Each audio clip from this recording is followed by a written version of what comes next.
الشيطان الرجيم. وإذ ابتلى إبراهيم ربه بكلمات فأتمهن قال إني جاعلك للناس إماما قال ومن ذريتي قال لا ينال عهد الظالمين.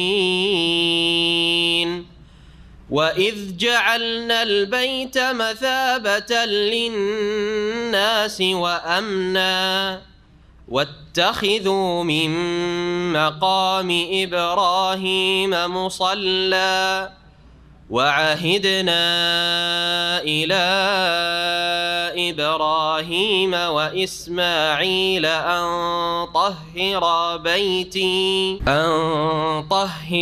بيتي للطائفين والعاكفين والركع السجود.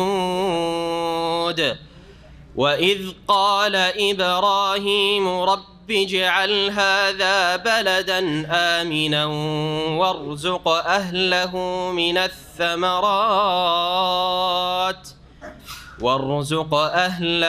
من الثمرات من آمن منهم بالله واليوم الآخر قال ومن كفر فأمتعه قليلا ثم أضطره إلى عذاب النار وبئس المصير. وإذ يرفع إبراهيم القواعد من البيت وإسماعيل ربنا تقبل منا إنك أنت السميع العليم. ربنا واجعلنا مسلمين لك ومن ذريتنا أمة مسلمة لك وأرنا مناسكنا وتب علينا إنك أنت التواب الرحيم. ربنا وابعث فيهم رسولا منهم يتلو عليهم آياتك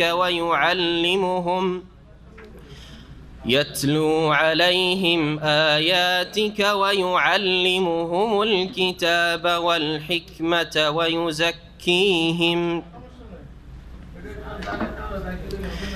إنك أنت العزيز الحكيم. ومن يرغب عن ملة إبراهيم إلا من سفه نفسه ولقد اصطفيناه في الدنيا وإنه في الآخرة لمن الصالحين. إذ قال له ربه أسلم قال أسلمت لرب العالمين. ووصى بها إبراهيم بنيه ويعقوب يا بني إن الله اصطفى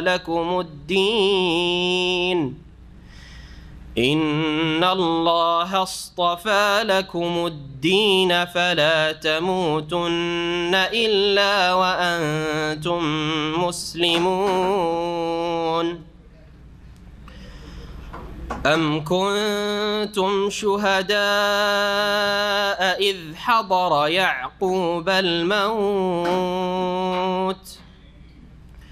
إذ قال لبنيه ما تعبدون من بعدي قالوا نعبد إلهك وإله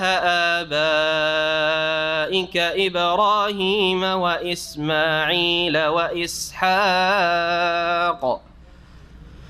قالوا نعبد إلهك وإله آبائك إبراهيم وإسماعيل وإسحاق إلها واحدا ونحن له مسلمون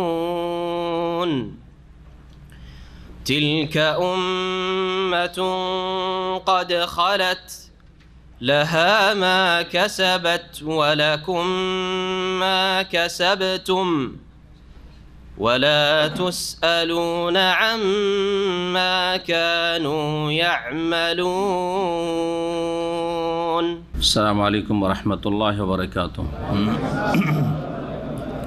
بسم الله الرحمن الرحيم. الحمد لله رب العالمين والصلاة والسلام على سيد المرسلين نبينا محمد وعلى آله وصحبه أجمعين.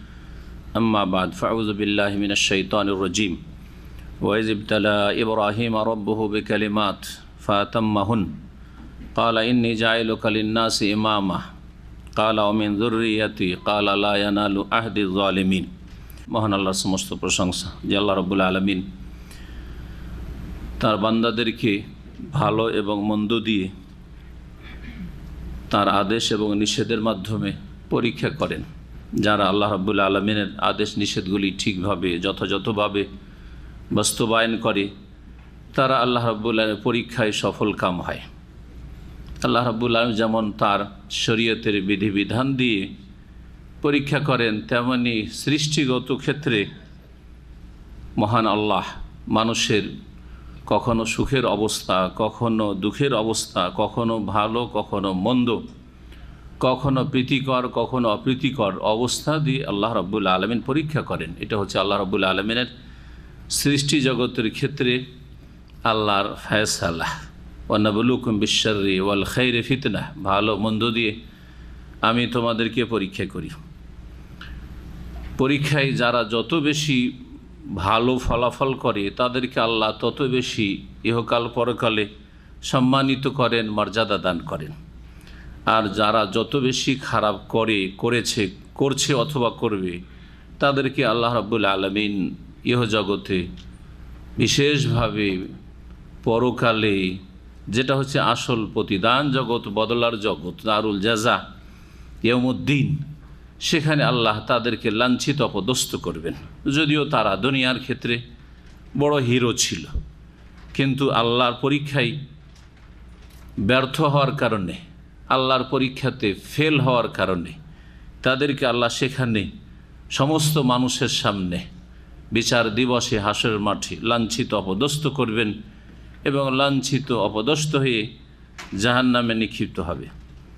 আল্লাহ রাব্বুল আলামিন আম্বিয়া রসুলগণকেও পরীক্ষা করেছেন তকদিরের ক্ষেত্রে, কখনো ভালো কখনো মন্দ দিয়ে, কখনো সুখ কখনো দুঃখ দিয়ে। আর আল্লাহ রাব্বুল আলামিন তাদেরকেও তার বিধিবিধানের মাধ্যমে পরীক্ষা করেছেন। কখনো কোনো কাজ করার আদেশ করেছেন, তার মাধ্যমে পরীক্ষা করেছেন। কখনো কোনো কথা কাজ থেকে বারণ করেছেন এবং তার মাধ্যমে পরীক্ষা করেছেন। যাদেরকে আল্লাহ পরীক্ষা করেছেন তাদের একজন নবী রসুল খলিলুল্লাহ ইব্রাহিম আলাইহিসসালাম, তাকে আল্লাহ পরীক্ষা করেছেন। সালাত এবং সালাম নাজিল করেন মুহাম্মদুর রাসূলুল্লাহ সাল্লাল্লাহু আলাইহি সাল্লামের ওপর, যাকে আল্লাহ পাক সবচেয়ে বেশি পরীক্ষা করেছেন। এবং তারপরে আম্বিয়া রসুলগণকে, যে যত ভালো মানুষ তাদেরকে তত বেশি পরীক্ষা করেছেন। নবী করিম সাল্লাল্লাহু আলাইহি সাল্লাম ইরশাদ করেছেন, সহিহ বুখারী হাদিস রয়েছে, আশাদ্দুন নাসি বালাআন আল আম্বিয়া সুম্মাল আমসাল ফাল আমসাল, সবচাইতে বেশি পরীক্ষা হয়েছে আম্বিয়া রসুলগণের, আর তারপরে যারা যত ভালো মানুষ তাদের পরীক্ষা তত বেশি হয়। সুখ দুঃখ দিয়ে আল্লাহ পরীক্ষা করেন। বিশেষ করে মানুষ সুখের সময় পরীক্ষা বুঝে না, কিন্তু দুঃখের পরীক্ষাটাকে বুঝে যে আমি দুঃখে পড়েছি, এটা আমার পরীক্ষা চলছে। সুখের সময় মানুষ এমন সুখে বিভোর হয়ে যায় যে আর কোনো হুঁশ দিশা থাকে না, খেয়াল থাকে না, এটাকে পরীক্ষা মনে করে না। মনে করে যে আল্লাহ আমার উপর খুব খুশি আছেন, আল্লাহ আমার উপর এত খুশি হয়েছেন যে আমার মতো ভালো মানুষ মনে হয় কেউ নেই, কারণ আমাকে অনেক কিছু দিয়েছেন। এটা আরেক গুমরাহি, আরেক পরীক্ষায় ব্যর্থ হওয়া। তো এইসব বিষয়গুলি আমাদেরকে জানতে হবে এবং স্মরণে রাখতে হবে, ঈমান ইয়াকিন রাখতে হবে, যাতে করে আমরা কখনো প্রতারিত না হই আল্লাহ পাকের ছাড় দেওয়ায় বা ঢিল দেওয়ায়। আমাদের আজকের তাফসীর সূরাতুল বাকারা 10ম পর্ব, আয়াত নম্বর 124 থেকে শুরু হবে। শুরু হচ্ছে ইব্রাহিম আলাইহিস সালাতু সালাম খলিলুল্লাহ, আল্লাহর অন্তরঙ্গ বন্ধু, তার ঘটনা থেকে। বিশেষ করে মক্কাতুল মুকাররমায় তিনি যা কিছু করেছেন এই বিষয়গুলি এবং তার দোয়া, এই বিষয়গুলি আজকে আমাদের সামনে আসবে। অত্যন্ত গুরুত্বপূর্ণ বিষয় এবং রাসূলুল্লাহ সাল্লাল্লাহু আলাইহি সাল্লামকে আমাদেরকেও ইব্রাহিম আলাইহিস সালামের আদর্শের, তৌহিদের, সুন্নাহর অনুসরণের নির্দেশ দেওয়া হয়েছে। সুতরাং এই বিষয়গুলি আমাদের গুরুত্ব সহকারে জানতে হবে এবং সেই অনুযায়ী আমাদেরকে জীবন গড়ার চেষ্টা করতে হবে, যাতে করে তিনি যেমন একনিষ্ঠ ছিলেন, তিনি যেমন তৌহিদ প্রতিষ্ঠাকারী একজন ইমাম ছিলেন, রাসূল ছিলেন, তেমনি আমরা যেন তৌহিদ প্রতিষ্ঠা করি, শিরককে নির্মূল করি, সুন্নাহ কায়েম করি, বিদআতকে বর্জন করি এবং ইব্রাহিম আলাইহিস সালামের অনুসারী হতে পারি খাঁটি। মহান আল্লাহ ইরশাদ করছেন, ওয়াইজ ইবতালা ইব্রাহিম রাব্বুহু বিকালিমাত। স্মরণ করো হে মানুষ, হে মুসলিম, হে নবী মুহাম্মদ সাল্লাল্লাহু আলাইহি সাল্লাম, নবী করিম সাল্লাল্লাহু আলাইহি সাল্লামের উপর কোরআন কারীমের আয়াতগুলি নাজেল হচ্ছে, তাকে প্রথম সম্বোধন, তারপরে প্রত্যেক মুসলিমকে সম্বোধন, আর তারপরে সমস্ত বিশ্বের মানুষের জন্য কোরআন কারীমকে নাজিল করা হয়েছে। তাই প্রত্যেক মানুষকে আল্লাহ বলছেন যে স্মরণ করো, উযকুর, যেখানে ইজ বলে আয়াত শুরু হয়েছে, মনে রাখতে হবে যারা তাফসীর চর্চা করেন, এখানে একটি ফেল বা ক্রিয়া উজ্জ আছে। উযকুর ইজ, ওই সময়কালকে স্মরণ করো বা ওই ঘটনাকে স্মরণ করো, ওই বিষয়গুলি স্মরণ করো। ওয়াইজ ইবতালা ইব্রাহিম রাব্বুহু বিকালিমাত, যখন ইব্রাহিম আলাইহিস সালামকে পরীক্ষা করেছিলেন তার প্রতিপালক আল্লাহ, বিকালিমাতিন, কয়েকটি কথার মাধ্যমে, আল্লাহর কয়েকটি কথার মাধ্যমে, কয়েকটি বাক্যের মাধ্যমে, কয়েকটি বিষয়ের মাধ্যমে। আমরা কালেমাকে নিজের ভাষায় কখনো কথা বলি, কখনো বাক্য বলি, যখন যেরকম আমাদের বিষয় আলোচনায় থাকে তখন সেই ভাষায় ব্যক্ত করি। তো এখানে খুব ব্যাপক অর্থ রয়েছে যে আল্লাহ কয়েকটি কথার মাধ্যমে, মানে কয়েকটি বিষয়ের মাধ্যমে আল্লাহ রাব্বুল আলামিন ইব্রাহিম আলাইহিস সালামকে পরীক্ষা করলেন। একটি বিষয় নয়, বিকালিমাত, বেশ কিছু বিষয় পরীক্ষা করলেন। ফাআতাম্মাহুন্না, ইব্রাহিম আলাইহিস সালাম প্রত্যেকটি আল্লাহর কথার ক্ষেত্রে, আল্লাহর বাণীর ক্ষেত্রে, আল্লাহর আদেশ নিষেধের ক্ষেত্রে, আল্লাহ রাব্বুল আলামিনের নাযিলকৃত এই বিষয়গুলির ক্ষেত্রে কি করলেন, বা আল্লাহ রাব্বুল আলামিনের ফয়সালার ক্ষেত্রে, সেটা শরীয়তি বিষয় হোক অথবা ভাগ্যের সাথে, তকদিরের সাথে সম্পর্কিত কোনো বিষয় হোক, ফাআতাম্মাহুন্না, সবগুলিকে তিনি পূর্ণ করলেন, পূর্ণরূপে বাস্তবায়ন করলেন। আল্লাহ যা চাইলেন তিনি তার বাস্তবায়ন করলেন। এখন এই বিষয়গুলি বা কথাগুলি কি ছিল, এই বিষয়ে এক একজন তাফসীরকার একটা, দুটো, তিনটে দিক হয়তো আলোচনা করেছে। তাতেই শুধু সীমিত নয়, বরং ইব্রাহিম আলাইহিস সালামের পুরো জীবনে যেই বিষয়গুলির মাধ্যমে আল্লাহ রাব্বুল আলামিন পরীক্ষা করেছেন, সেই সবগুলি বিষয় এ বেকালিমাতের অন্তর্ভুক্ত। আল্লাহ তাকে বেশ কিছু বিষয়ের মাধ্যমে পরীক্ষা করেছেন। তার জীবনের প্রথম পরীক্ষা হচ্ছে যে আল্লাহর আদেশ নিষেধ মেনে চলতে হবে। এটা হচ্ছে বড় পরীক্ষা। আজকাল মুসলিম জাতির অধিকাংশ লোক এই পরীক্ষায় ফেল, তাই না? আমাদেরকে আল্লাহ কি জন্য সৃষ্টি করেছেন? ইবাদতের জন্য। ইবাদত কি? আল্লাহর আদেশ নিষেধের বাস্তবায়ন করা। কয়টা লোক আল্লাহর আদেশ নিষেধের বাস্তবায়ন করছে? আল্লাহ আদেশের বেছে বেছে দু তিনটা কাজ করে হয়তো, হ্যাঁ, বাকি সব বাদ। আল্লাহ যা হারাম নাজাইজ করেছেন সেগুলি থেকে কয়েকটা হারাম থেকে নাজাইজ থেকে বাঁচে, বাকি মেলা হারামে লিপ্ত আছে। তাহলে কোথায় বাস্তবে? ফাতাম্মাহুন্না, আপনি পূর্ণ করেন না তো। চিন্তা করেন আপনি, নামাজের বিষয়ে কজন নামাজি রয়েছে? রমজান মাসে কজন মুসলিম রোজা রাখে? হ্যাঁ, কজন মুসলিম ঠিক যেই সময় হজ ফরজে হজটা আদায় করে দিচ্ছে? কজন মুসলিম ঠিকভাবে জাকাত আদায় করতে, আর যেখানে যেখানে যাকে জাকাত দিতে হবে তাকে দিচ্ছে? জাকাত দিয়ে দুনিয়ার গরজ পুরা করছে, দুনিয়ার স্বার্থ পুরা করছে।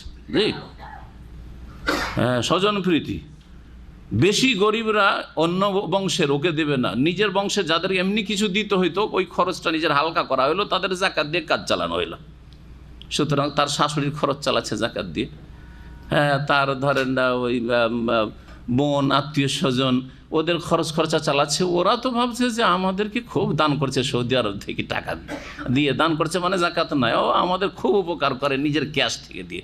কিন্তু আপনি তো নিজের স্বার্থ, ওইদিকে সুনামটাও নিলেন যে আপনি তাদের লালন পালন করছেন বা দেখাশোনা করছেন, এইদিকে আল্লাহর হক যেটা জাকাত সেটা দিয়ে কাজ চালালেন, দুনিয়ার গরজ পুরা করলেন। অধিকাংশ লোক একটা করে যদি বলা যায় তাহলে এতেই সময় শেষ হয়ে যাবে। কয়টা লোক আল্লাহ রাব্বুল আলামিন আদেশ নিষেধের ক্ষেত্রে পূর্ণভাবে পালন করছে বা পরীক্ষায় পাশ করছে? যারা পাশ করবে ইব্রাহিম আলাইহিস সালামের তারাই অনুসারী, আর তারা জান্নাতের অধিকার রাখে, হক রাখে। জি, আল্লাহ যেন আমাদের তৌফিক দান করে। আদেশ নিষেধের মাধ্যমে আল্লাহ পরীক্ষা করলেন। যা যখন আদেশ, আল্লাহ রাব্বুল আলামিন তাকে পরীক্ষায় ফেললেন। জি, এমন পরিবারে, এমন বংশে, এমন দেশে জন্ম যেখানে একজনও কোনো মুমিন মুসলিম নেই। ইরাকে সকলে মুশরিক, পুত্তলিক, প্রতিমার পূজারী, বাপ নিজের হাতে প্রতিমা পূজা করে। এ প্রতিকূল অবস্থায় আপনাকে আমাকে যদি আল্লাহ পয়দা করে দিন, কী অবস্থাটা হইত? হ্যাঁ, বিদাতীদের ঘরে জন্ম নিয়ে আপনি নামাজটা সহি করতে পারছেন না সৌদি আরবে 10 বছর থাকার পরেও। কেন? কারণ আপনার ব্যাকগ্রাউন্ড হচ্ছে বেদাতি, ওদেরকে ভয় করছেন আপনি। জি, মিলাদি, তাই আমি, হ্যাঁ, যার ফলে আপনি এখানে এসে দেখছেন যে এগুলো হক নয়, না হক, তারপরে দেশে গিয়ে আবার ওদের মতোই পরীক্ষা ফেল, নিজে আপনি বাস করতে পারছেন না। ইব্রাহিম আলাইহিস সালামের জন্ম যেই পরিবারে হয়েছিল ওই রকম পরিবারে আপনার আমার যদি জন্ম হইতো কী অবস্থাটা হইতো চিন্তা করুন। মুসলিম পরিবারে জন্ম নিয়েছেন, কিছু শিরক আছে, কিছু বিদাত আছে, এই মাজার আর পীর আর এইসব বিদাতগুলি বর্জন করে ঠিক তৌহিদ আর সুন্নাহর অনুসারী হতে পারছেন না। আপনি ইসলামটা চর্চা করে কোরআন সুন্নাহ শিখে আপনি সেই অনুযায়ী জীবনটা গড়তে পারছেন না। আপনি এতটুকু প্রতিকূলতা বরদাস্ত করতে পারছেন না, এতটুকু যে বিরোধের সম্মুখীন হবেন, সমালোচনার সম্মুখীন হবেন, এইটুকু ঝুঁকি নিতে সাহস করছেন না। কত দুর্বল আপনার নড়বয়া ঈমান। তারপরে সোচ্চার শিরকের বিরুদ্ধে। বাপ ঠিক আছে, বাপের শ্রদ্ধা, কিন্তু বাপের ধর্ম মানা যাবে না। জি, বাপকে নসিহত করলেন, বুঝাইলেন, জি খুব বুঝালেন, সূরা মারিয়াম পড়ে দেখেন আপনি, কিন্তু বাপ মানতে রাজি না। ঠিক আছে, মানবেন না, মানবো না, তোকে বাড়িতে রাখবো না, ও জরনি মালিয়া ভাগ, বাড়ি থেকে চলে যা, বাড়ি থেকে বেরিয়ে গেলাম। তারপরে হিজরত, শুধু বাড়ি থেকে বেরিয়ে আশেপাশে গ্রামের এদিক ওদিক আছে তাও না, মাতৃভূমি দেশ ছেড়ে একবারে হিজরত, ইরাক থেকে সামদেশ ফিলিস্তিনে একা হিজরত করছেন, তার সাথে মাত্র এক স্ত্রী, আর কে, হ্যাঁ, আর ভাইপো ভাতিজা লূত আলাইহিস সালাম। এই সফর, সেই যুগের সফর চিন্তা করুন। এই মরুভূমিতে 3 জন মিলে সফর করা যেমন তেমন কথা। জালেম শাসকের সামনে পড়ছেন, স্ত্রী হরণ করবে, কত চেষ্টা চালালো সেই মারদুদ শয়তান। আল্লাহ ব্যর্থ করলেন, আল্লাহ হেফাজত করলেন, কারণ আল্লাহর দিনের জন্য বেরিয়েছেন, আল্লাহর সন্তুষ্টির জন্য বাড়ি থেকে বেরিয়েছেন। জি, এ কথা চিন্তা করেনি আপনাদের মতো যে বাপ নারাজ হয়ে যাবে, মা অসন্তুষ্ট হয়ে যাবে, সমাজকে ছেড়ে দিতে হবে। আরে যাক, বাদ দি, হ্যাঁ, যেটা সবাই করছে আমি ওইটাই করি, জাহান্নামে যায় আর জান্নাতে যায়, যেখানে যাবো সেখানে যাই না। আল্লাহর দিনকে প্রতিষ্ঠিত করতে হবে, তৌহিদ প্রতিষ্ঠা করতে হবে। তৌহিদ নেই দিন নেই, তৌহিদ কায়েম নেই, শিরক আছে, কোনোদিন দিন কায়েম হবে না। জি, তারপরে সারা জীবনটাই পরীক্ষার জীবন। ওখান থেকে আল্লাহর হুকুম হলো যে এক তো ছেলে মেয়ে হয় না, এক পরীক্ষা। বুড়ো হওয়ার পরে একটা ছেলে হইল, ইসমাইল আলাইহিস সালাম। ছেলে হওয়ার পরে বার্ধক্যে মানুষ দুর্বল হয়ে যায়, ছেলের উপর কত মায়া থাকে, তাই না? আল্লাহ বলছে এই ছেলে তোর কাছে রাখা যাবে না, ইব্রাহিম তো আর এক পরীক্ষা।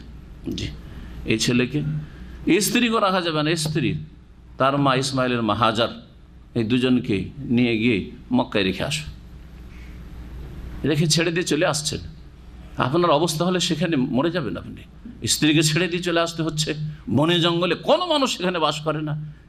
শিশু, কয়েকদিনের বাচ্চা, কয়েক মাসের বাচ্চা, তাকে ছেড়ে দিয়ে চলে আসছেন, আর মাত্র কয়েকটি খেজুর আর 1 মশক পানি দিয়ে চলে আসছেন। আল্লাহ ভরসা, চলে আসে। এই বুখারী হাদিস পড়ে দেখেন। ইব্রাহিম আলাইহিস সালামের পেছনে ছুটছেন, হাজারও জানেন না, স্ত্রীকে বলেননি যে কি করতে নিয়ে এসছেন আর কি, ছেড়ে কেন চলে যাচ্ছেন, দৌড় দিচ্ছেন। কী ব্যাপার ইয়া ইব্রাহিম, আইনা তাতরুকুনা ফি হাযাল ওয়াদি, এই জনহীন উপত্যকায় কোথায় ছেড়ে চলে যাচ্ছ? এখানে কোনো পরিচিত লোক নেই, কোনো মানুষ নেই, এখানে কোনো মানুষ বাস করেন না। কোনো উত্তর দিচ্ছে না, কারণ আল্লাহর হুকুম, আমাকে পাস করতেই হবে, আমাকে সাকসেস হইতেই হবে। জিজ্ঞেস করছেন স্ত্রী নিরাশ হয়ে, যে আর তো কথাই শুনতে পাচ্ছেন না, কোনো উত্তরই দিচ্ছেন। আল্লাহ আমার কামে হাজার, আল্লাহর হুকুম এই কাজ করে যাচ্ছেন, আপনি কেন এই কাজ করছেন? আল্লাহ আমার কামে হাজার, আল্লাহ কি এই হুকুম করেছেন? মাথা ঝুঁকে বলেন আল্লাহ মান্না, হ্যাঁ আল্লাহর হুকুমে করে যাচ্ছি, যা ঠিক আছে। স্ত্রীও মাশাআল্লাহ, যখন আল্লাহর হুকুমে করে যাচ্ছেন, না, তাহলে আল্লাহ আমাদের সর্বনাশ করবেন না, আল্লাহ আমাদেরকে বরবাদ করে দেবেন না, এখানে আমাদের সুব্যবস্থা করবেন। স্বামী থাকার নাই থাক, আর কেউ থাকার নাই থাক, বনে হোক আর জঙ্গলে হোক, একাই থাকি না কেন, আল্লাহ হেফাজতকারী। জি, এই হচ্ছে আল্লাহর ভরসা। যেমন পরীক্ষা হচ্ছে ইব্রাহিম আলাইহিস সালামের, তেমন পরীক্ষা হচ্ছে স্ত্রীর, শিশুর। জি, আল্লাহ হুকুম করলেন এখানে ঘর তৈরি করো, ঘর তৈরি করতে লাগলেন। এই ঘরে সারা বিশ্বের সমস্ত মানুষ ছুটে আসবে ইবাদত বন্দেগীর জন্য। কাবা ঘর নির্মাণ করলেন। আল্লাহর পরীক্ষা, বাচ্চা একটু বড় হয়েছে, কত আদরের ছেলে যখন কথা বলতে পারে, বাচ্চা কথা বলতে পারছে, দৌড়াদৌড়ি ছোটাছুটি করতে পারছে, নামাজ পড়তে যান না তা মসজিদে নিয়ে দৌড় দিচ্ছেন। আরে হ্যাঁ, জি হ্যাঁ, নিজের নামাজ পড়েন না পড়েন, হ্যাঁ 3 ওয়াক্ত নামাজ পড়ে, 2 ওয়াক্ত নামাজ পড়ে আজকালকার মুসলমান, ওই 2 ওয়াক্ত যাবে তো বাচ্চাটাকে সাথে নিয়ে। জি হ্যাঁ, কত আপনার মায়া আপনার বাচ্চার ওপর। ইব্রাহিম আলাইহিস সালামের মায়া ছিল না? আল্লাহ হুকুম করলেন যে তোমার এই ছেলেকে জবাই করতে হবে। স্বপ্ন দেখলেন, স্বপ্ন মানে ওহী, নবীর স্বপ্ন মানে হচ্ছে ওহী। সুতরাং মানুষের স্বপ্ন ওহী না। হ্যাঁ, স্বপ্নের ধর্ম মানলে হবে না, যে কোনো মোল্লা হুজুর স্বপ্নে দেখে নিল আর স্বপ্নই ধর্ম হয়ে গেল, যে স্বপ্নের মাধ্যমে এই তরিকা পেয়েছি, এটা চলবে না। আম্বিয়াদের স্বপ্ন হচ্ছে ওহী। স্বপ্নে দেখলেন, বাস্তবায়নের জন্য জবাই করতে গেলেন, তিনি জবাই করার জন্য প্রস্তুত, কিন্তু আল্লাহ রাব্বুল আলামিনের পরীক্ষা করা ছিল, পরীক্ষা হয়ে গেল। আল্লাহর ফাদাই না হবে যিবিহিন আযীম, আল্লাহ মুক্ত করলেন ইসমাইল আলাইহিস সালামকে। জি, আল্লাহ রাব্বুল আলামিন ঘর বানাবার বললেন যে ডাক দাও সারা বিশ্বের মানুষকে, সবাই হজের জন্য আসবে। যা হুকুম হচ্ছে, জি যা হুকুম হচ্ছে পালন করছেন। যাই হোক, এ সমস্ত কিছু এছাড়াও যা কিছু হয়তো সময়ের স্বল্পতার জন্য ছেড়ে দিলাম, পুরো জীবনটাই ছিল ইব্রাহিম খলিলুল্লাহ আলাইহিস সালাতু সালামের পরীক্ষা আর পরীক্ষা। বিকালেমাত, বেশ কিছু বিষয় দিয়ে আল্লাহ সারা জীবন তাকে পরীক্ষা করেছেন। ফাআতাম্মাহুন্না, সব ক্ষেত্রে তিনি পূর্ণভাবে সফলতা লাভ করেছেন। যখন তিনি সব পরীক্ষায় পাশ করলেন, তখন আল্লাহ তাকে কিছু বকশিস করতে চাইলেন, হ্যাঁ পুরস্কার দিতে চাইলেন। কি বলছেন আল্লাহ? বলছেন কালা, মহান আল্লাহ বললেন ইন্নী জাইলুকা লিন্নাসি ইমামা, তুমি যখন সব পরীক্ষায় পাস, তোমাকে বিশ্বজগতের মানুষের জন্য ইমাম করব, তোমাকে জননেতা হিসাবে আমি তৈরি করব, তুমি সারা বিশ্বের মানুষের নেতা হবে, সারা বিশ্বের মানুষের নেতৃত্ব তোমাকে দান করতে চাই। ইব্রাহিম আলাইহিস সালাম দেখলেন যে আমি একা কেন সারা বিশ্বের মানুষের নেতা হই? এই নেতা মানে কি রাষ্ট্রীয় ক্ষমতা না, তিনি কি কোনো রাজা ছিলেন না প্রধানমন্ত্রী ছিলেন, রাষ্ট্রপতি ছিলেন, হ্যাঁ খলিফাতুল মুসলিমিন ছিলেন, আর দেশ পরিচালনা করেছেন? না, করেননি। তাহলে বোঝা গেল যে আসল ইমামত, এই ইমামত আসল নেতৃত্ব নয়, আসল নেতৃত্ব হচ্ছে দ্বীনের নেতৃত্ব। আর এত বড় নেতৃত্ব আল্লাহ দিয়েছেন ইব্রাহিম আলাইহিস সালামকে, যেই নেতৃত্ব আর কাউকে দেওয়া হয়নি, কাউকে দেওয়া হয়নি। মানুষের অন্তরের উপর নেতৃত্ব, প্রত্যেক মানুষের অন্তরে ইব্রাহিম আলাইহিস সালামের শ্রদ্ধা আছে, প্রত্যেক মুসলিমের অন্তরে মহাব্বত আছে ইব্রাহিম খলিলুল্লাহ রাসূলুল্লাহ সাল্লাল্লাহু আলাইহি ওয়াসাল্লামের পরে। আছে না নেই? জি, সবচেয়ে বেশি এটা তো আছেই। এমনকি ইহুদিরা, খ্রিস্টানরা, যে কোনো দল উপদলের ইহুদি খ্রিস্টান হোক না কেন, সকলের কাছে শ্রদ্ধাভাজন একজন নবী রসুল কে? ইব্রাহিম। তাকে তারা আব্রাহাম বলুক, আর ইব্রাহিমে আর একটি কেরাতে আব্রাহাম আছে, ইব্রাহিমের আর একটি কেরাত হচ্ছে আব্রাহাম। জি হ্যাঁ, আব্রাহাম তারা বলে। কিন্তু ইব্রাহিম আলাইহিস সালাম তাদের কাছে একজন মহামানব। জি, সবাই শ্রদ্ধার নজরে তাকে দেখে ইব্রাহিম আলাইহিস সালামকে। যদিও শুধু শ্রদ্ধার নজরে দেখে, কিন্তু তার আদর্শ ফলো করেন ইহুদি খ্রিস্টানরা। মক্কার মুশরিকরা পর্যন্ত প্রতিমা পূজা করছে, দোহাই দিচ্ছে কার? যে এইটাই হচ্ছে ইব্রাহিমের ধর্ম। ইব্রাহিম আলাইহিস সালাম কাবা ঘর নির্মাণ করে এই প্রতিমা পূজার ধর্মই আমাদেরকে দিয়ে গেছেন। কথা বোঝা গেছে? শ্রদ্ধা ঠিক আছে ইব্রাহিম আলাইহিস সালাম, যদিও ইব্রাহিমের শুধু নাম ভেঙে খাওয়া ধর্ম ব্যবসায়ী ইব্রাহিম আলাইহিস সালামের আদর্শের সাথে কোনো সম্পর্ক নেই। এই জন্য বারবার আল্লাহ বলছেন কোরআনে কারিমে যে ওমা কানা মিনাল মুশরিকিন লাম ইয়াকুম মিনাল মুশরিকিন। ইব্রাহিম তো মুশরিক ছিলেন না, বহুত্ববাদী ছিলেন না। তোমরা তো মুশরিক পৌত্তলিক। ইব্রাহিমই তো হানিফ ছিলেন, হানিফান মুসলিমা। তিনি একনিষ্ঠ ছিলেন, খালেস আল্লাহর ইবাদত বন্দেগী করেছেন। তিনি শিরক মুক্ত, শিরকের বিরুদ্ধে এমন তিনি লড়াই করেছেন যে বাপের সাথেও বিরোধ নিয়েছেন, বাপের বাড়ি থেকে বিতাড়িত হয়েছেন, কিন্তু শিরকের সাথে কোনো সমঝোতা করেননি। বিরোধ স্বার্থের জন্য এইগুলো শিরকে মেনে নিতে হবে, এইরকম রাজনীতি আজকাল এক লোকেরা করে যাচ্ছে যে বিরোধ স্বার্থ তাদের কাছে অন্য কিছু রয়েছে, যার ফলে মাজার টাজার এসব বলতে হবে না, এসব বলিয়েন না, কারণ এসব নাকি এইসব ফিতনা হয়ে যাবে। শিরকের বিরুদ্ধে বলাই যদি ফিতনা হয়, তো এই ফিতনা আম্বিয়া রসুলগণ করেছেন নাকি? সমস্ত নবী রসুলগণ এই শিরকের বিরুদ্ধে তৌহিদের দাওয়াত নিয়ে এসেছেন, বিদআত কুসংস্কারের বিরুদ্ধে সুন্নাহর দাওয়াত, আল্লাহ প্রদত্ত আদর্শের দাওয়াত নিয়ে এসেছেন। তাদের আদর্শ হচ্ছে আসল আদর্শ। সুতরাং এসব কথাই আর এক ফিতনা, এইসব বিভ্রান্তি হচ্ছে আর এক ফিতনা, যে শিরক সম্পর্কে কিছু বলা যাবে না, বেদাত সম্পর্কে কিছু বলা যাবে না, মিলেমিশে চলেন, সবাই কাজ করেন। এখন ঐক্যের প্রয়োজন আছে। ঐক্য কিসের ভিত্তিতে? বড় দলের ভিত্তিতে? যদি শিরকারী দল বড় হয় তো ওদের সাথে মিলে যেতে হবে, এর ভিত্তিতে ঐক্য হবে না? ঐক্য হবে তৌহিদ এবং সুন্নাহর ভিত্তিতে। কোরআনে কারীম হাতে নিতে হবে, রাসূল সাল্লাল্লাহু আলাইহি ওয়াসাল্লামের আদর্শ সিরাত হাতে নিতে হবে, তৌহিদ এবং সুন্নাহর ভিত্তিতে ঐক্য। তাতে লোক কমই হোক, কিন্তু এরাই হচ্ছে কাজের লোক। এদেরকে আল্লাহ রাব্বুল আলামিন বিজয় দান করবেন। কখনো বড় দলকে আল্লাহ বিজয় দান করেননি, বরং হকপন্থীদেরকে আল্লাহ বিজয় দান করেছেন। এই বিষয়গুলি মানুষ বুঝে না, সেজন্য এক এক লোক এক এক মন্তব্য করে। এখন আমরা যদি এসব কথা বলি, আপোষে বিভেদ সৃষ্টি হবে, আর বিজাতিরা সুযোগ নেবে। আর বিজাতিদেরকে সুযোগ তো আপনারা দিচ্ছেন। তাদের কাছে তো ইসলাম আর তাদের ধর্মের মাঝে কোনো পার্থক্য ফুটে ওঠে না। তারা দেখছে যে আমরাও শিরিক করি, প্রতিমা পূজা করছি, আমরাও দুর্গা করছি, এরা দরগা করছে, তাহলে ইসলাম কেন গ্রহণ করব? আপনি স্পষ্ট করে দেন যে আমাদের দিন হচ্ছে তৌহিদের দিন, আমাদের দিন হচ্ছে আদর্শের দিন, আর তোমাদের দিন হচ্ছে ভিত্তিহীন।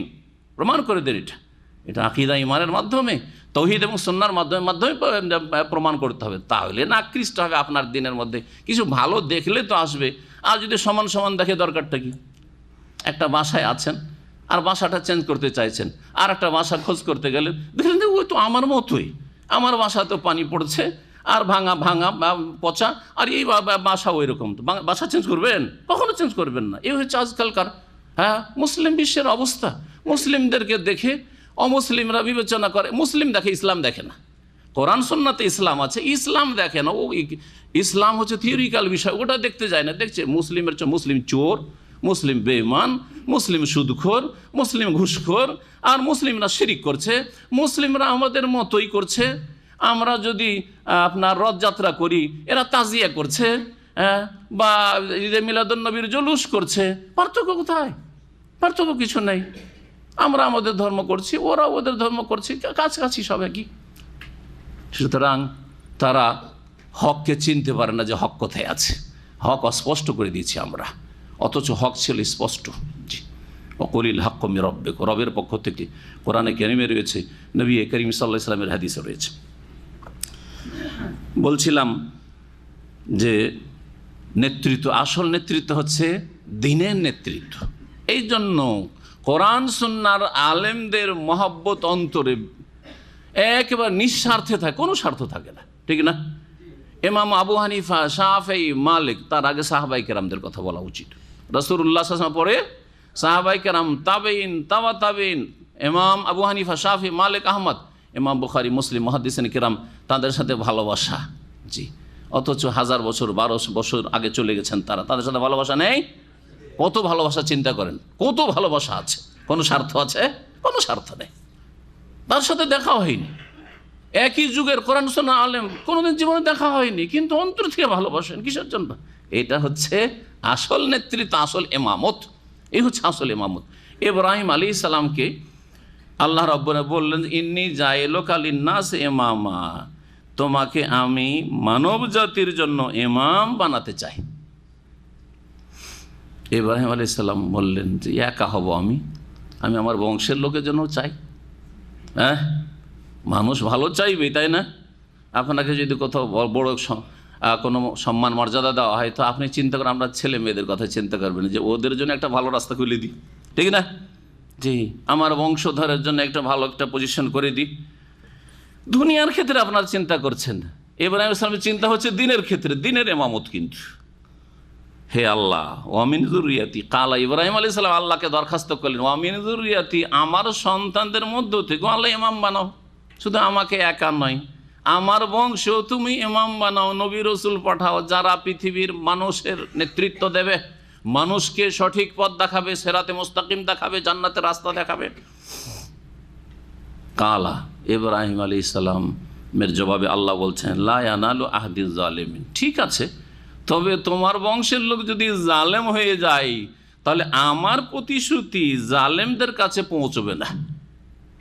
আমার যে ওয়াদা প্রতিশ্রুতি, তা জালেমরা লাভ করতে পারবে না। অর্থাৎ তোমার বংশধর যদি শিরকে লিপ্ত হয়, যেমন মক্কার মুশরিকরা, কুরাইশ ইব্রাহিম আলাইহিস সালামের বংশধর, ঠিক না?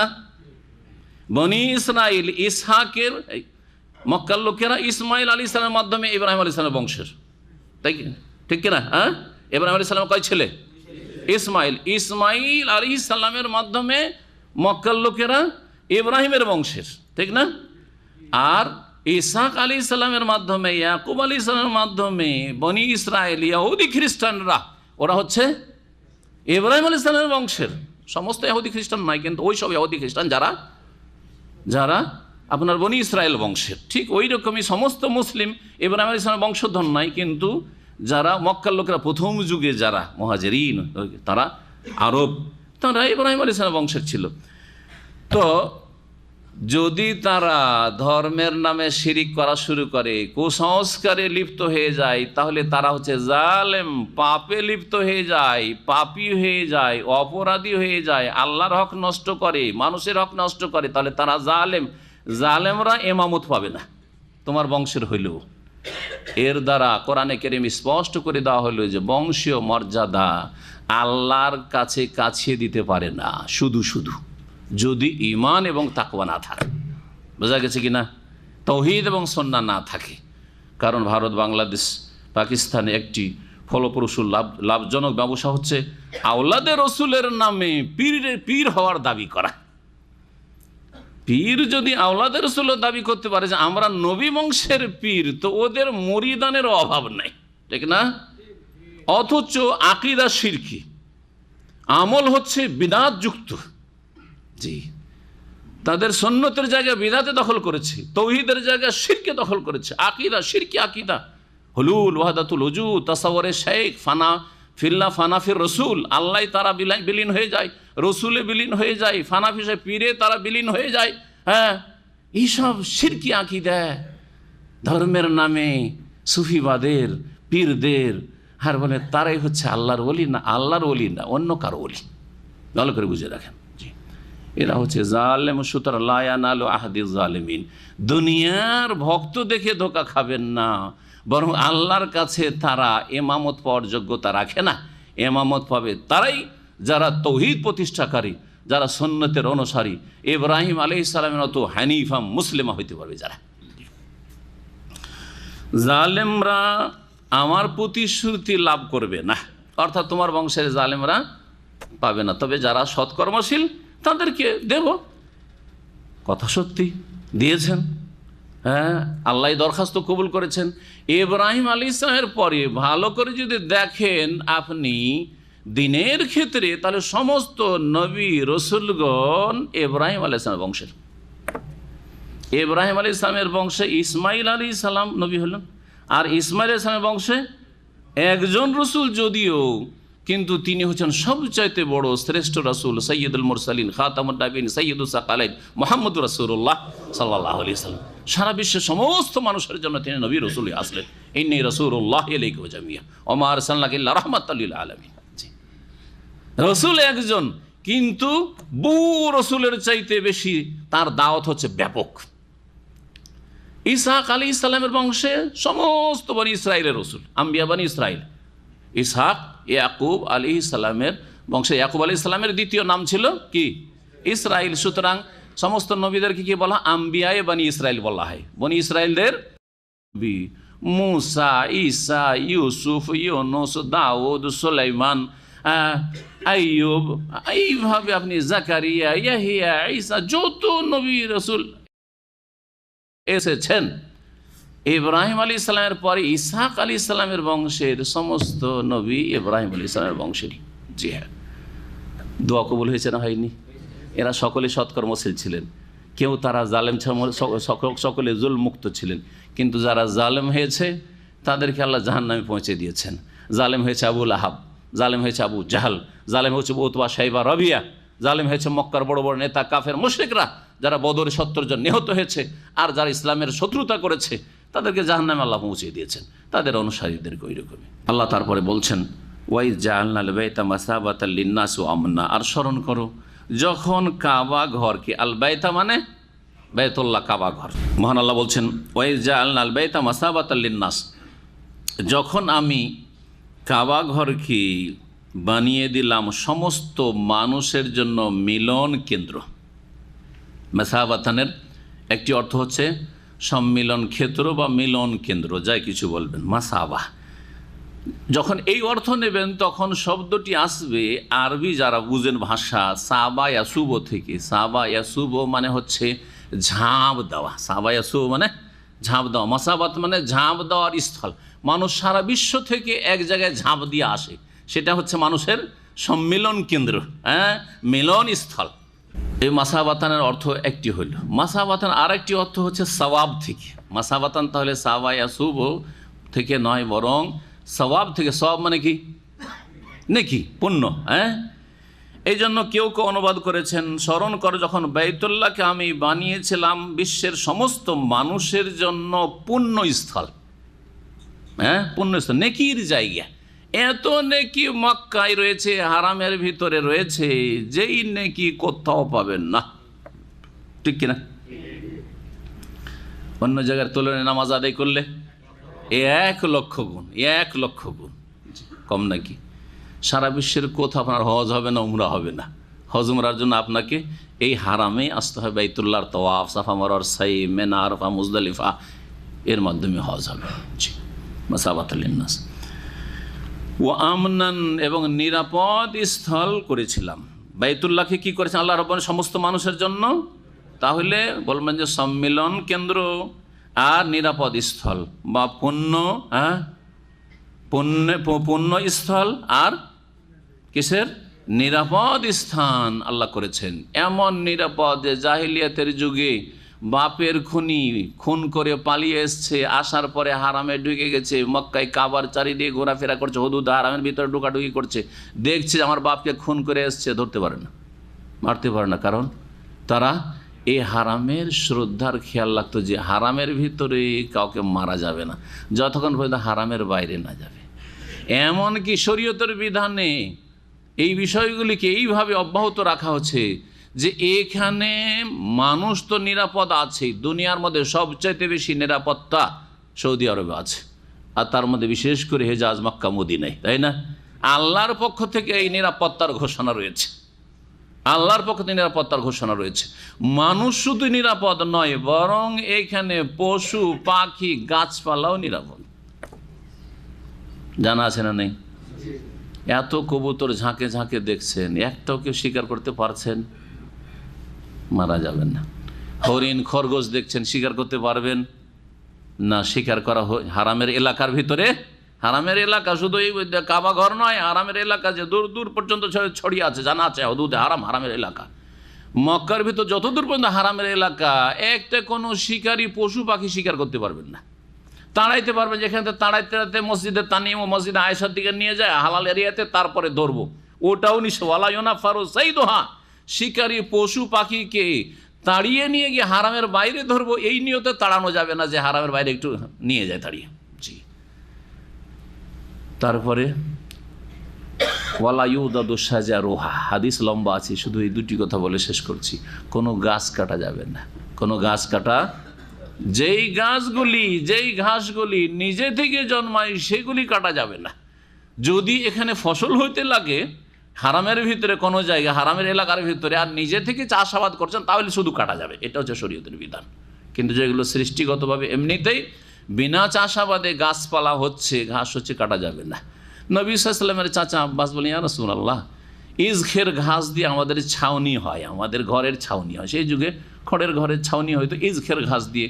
তারপরে আমাদের ওই যখন মাইয়তকে দাফন করি, তখন আমাদের দেশে তো বাঁশ ব্যবহার করে, তারা কি করতো, পাথরের সাথে সাথে ছিদ্র বন্ধ করার জন্য এই ইজখের ঘাস ব্যবহার করতো। ফাইন্নাহু লিবুয়ুতে না ও কবুরে না, বাড়ি ঘর তৈরি করতে লাগে আর কবরের জন্য লাগে, তো এটাও ইজখের ঘাসটাও কাটা যাবে না। নবী সাল্লাল্লাহু আলাইহি ওয়াসাল্লাম দেখলেন যে এটা খুব জরুরি, তখন ইস্তিসনা, ব্যতিক্রম বললেন যে ইল্লাল ইজখের ঘাসটা কণ্টকযুক্ত, সেটা তোমরা কাটতে পারো, আর অন্য কোনো ঘাসপাত এখান থেকে কাটা যাবে না। কত নিরাপদ এই স্থান, আল্লাহ বলছেন আমনান।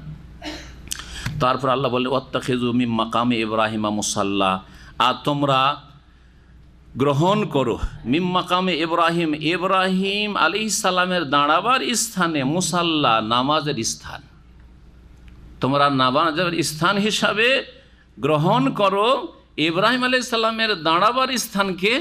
জি, ইব্রাহিম আলাইহিস সালামের দাঁড়াবার স্থান। এখন ইব্রাহিম আলাইহিস সালামের দাঁড়াবার স্থানকে কিন্তু আমরা ইব্রাহিম আলাইহিস সালামের দাঁড়াবার স্থান বলি না, আরবিতেই বলি, কি বলি, মাকাম ইব্রাহিম বলি।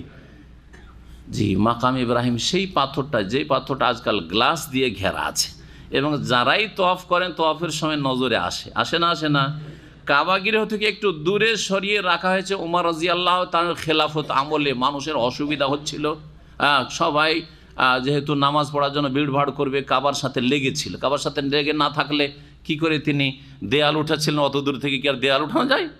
আসলে এই পাথরটা যখন ইব্রাহিম আলাইহিস সালাম কাবা ঘর নির্মাণ করা শুরু করে আল্লাহর হুকুমে, যখন দেয়াল উঁচা হইল আর তো হাত যাচ্ছে না, তাহলে পাথর উপরে দাঁড়াইতে হবে, তখন এই পাথরটা রেখে পাথরে পা দিয়ে কাবা ঘরের রাজমিস্ত্রির কাজ করছিলেন ইব্রাহিম আলাইহিস সালাম, আর ছেলে ইট পাথরগুলি উঠিয়ে দিচ্ছিলেন ইসমাইল আলাইহিস সালাম। বাব্বাটাতে এইভাবে কাবা ঘর তৈরি করেছে দুইজন মিস্ত্রি। জি, দুইজনেই আল্লাহর নবী, আল্লাহর রসুল। জি জি, এই ঘরের মর্যাদা দেখেন।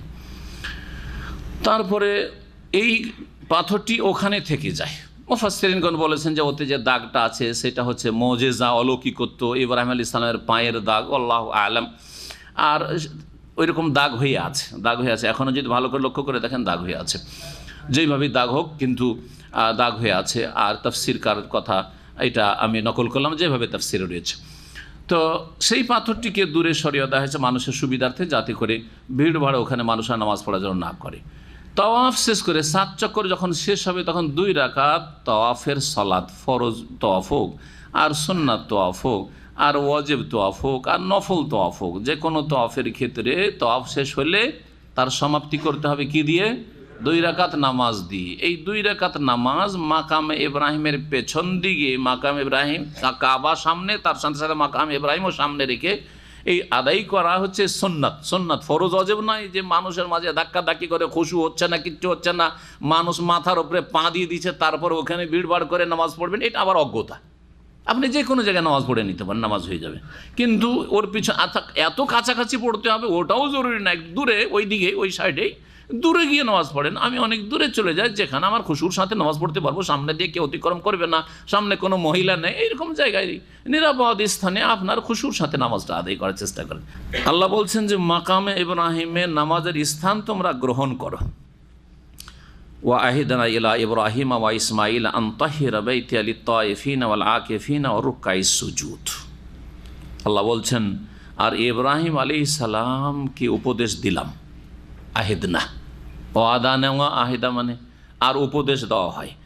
আমি ইব্রাহিম আলাইহিস সালাম এবং ইসমাইল আলাইহিস সালামকে কি করলাম? উপদেশ দিলাম, নির্দেশ দিলাম, আন তাহিরা বাইতিয়া, এই ঘর যে নির্মাণ করলে এটা আমার স্পেশাল ঘর, এই জন্য এটাকে কি বলা হয়? বাইতুল্লাহ বলা হয়। মসজিদগুলো আল্লাহর ঘর, বাইতুল্লাহ এটাও খাস ঘর, কিন্তু আখাসুল খাস, খাসের চাইতে খাস, বিশেষের বিশেষ ঘর হচ্ছে বাইতুল্লাহ, কাবা ঘর।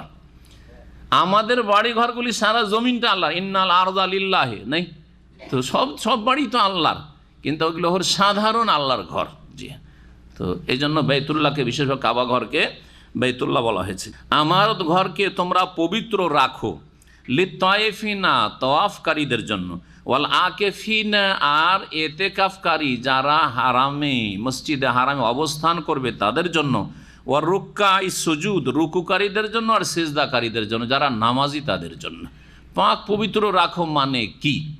পাক পবিত্র রাখা দুই রকম, একটা হচ্ছে হিস্সি আর একটা হচ্ছে মানবী। একটা হচ্ছে অনুভূত পবিত্রতা আর একটা হচ্ছে আভ্যন্তরীণ পবিত্রতা। অনুভূত বাহ্যিক পবিত্রতা হচ্ছে যে এই মসজিদে হারামকে পরিষ্কার পরিচ্ছন্ন রাখবে, এখানে যেন ময়লা আবর্জনা না থাকে, তাই না?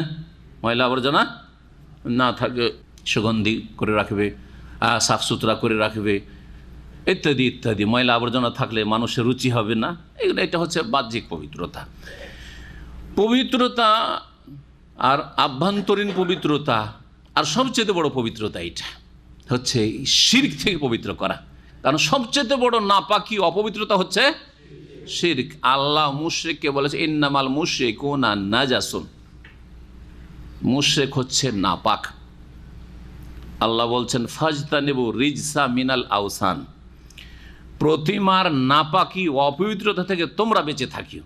তাহলে প্রতিমা, পুতুল পূজা অথবা আল্লাহ ছাড়া অন্যের পূজা, যে কোনোভাবে পূজা, সেটা দাঁড় করে পূজা হোক, মূর্তি প্রতিমার আকারে, অথবা শুইয়ে দিয়ে কবরে দাফন করে পূজা হোক, এগুলো হচ্ছে কি? রিজস। এগুলো হচ্ছে সবচেয়ে বড় নাপাকি, সবচেয়ে বড় অপবিত্রতা, যাতে মানুষের অন্তর থেকে তৌহিদ চলে যায়, শিরক দিয়ে নাপাক হয়ে যায়, কুফরির মাধ্যমে নাপাক হয়ে। সবচেয়ে বড় নাপাকি হচ্ছে অন্তরের কুফরি এবং শিরকের নাপাকি। অন্তরে পাপের কামনা বাসনা, কুপ্রবৃত্তির চাহিদা, এগুলো হচ্ছে নাপাকি। পাপ করতে মন হয়, অন্যায় করতে মন হয়, জুলম অত্যাচার করতে মন হয়, গুনাহ ভালো লাগে, নেকি ভালো লাগে না, এগুলো হচ্ছে আপনার অন্তরের কি? নাজাসাত, নাপাকি, আভ্যন্তরীণ নাপাকি। এই মসজিদে হারামের আশেপাশে, হারামের এলাকাকে পাক পবিত্র রাখবে, পাক পবিত্র রাখবে। তো পাক পবিত্র এখন বুঝতে পারলেন, শুধু ময়লা আবর্জনা পড়ে নেই, কাশ থুথু নেই, আর ধুলো বালি নেই, এটা যথেষ্ট নয়, এটা যথেষ্ট নয়। শিরক মুক্ত করতে হবে, খবরদার।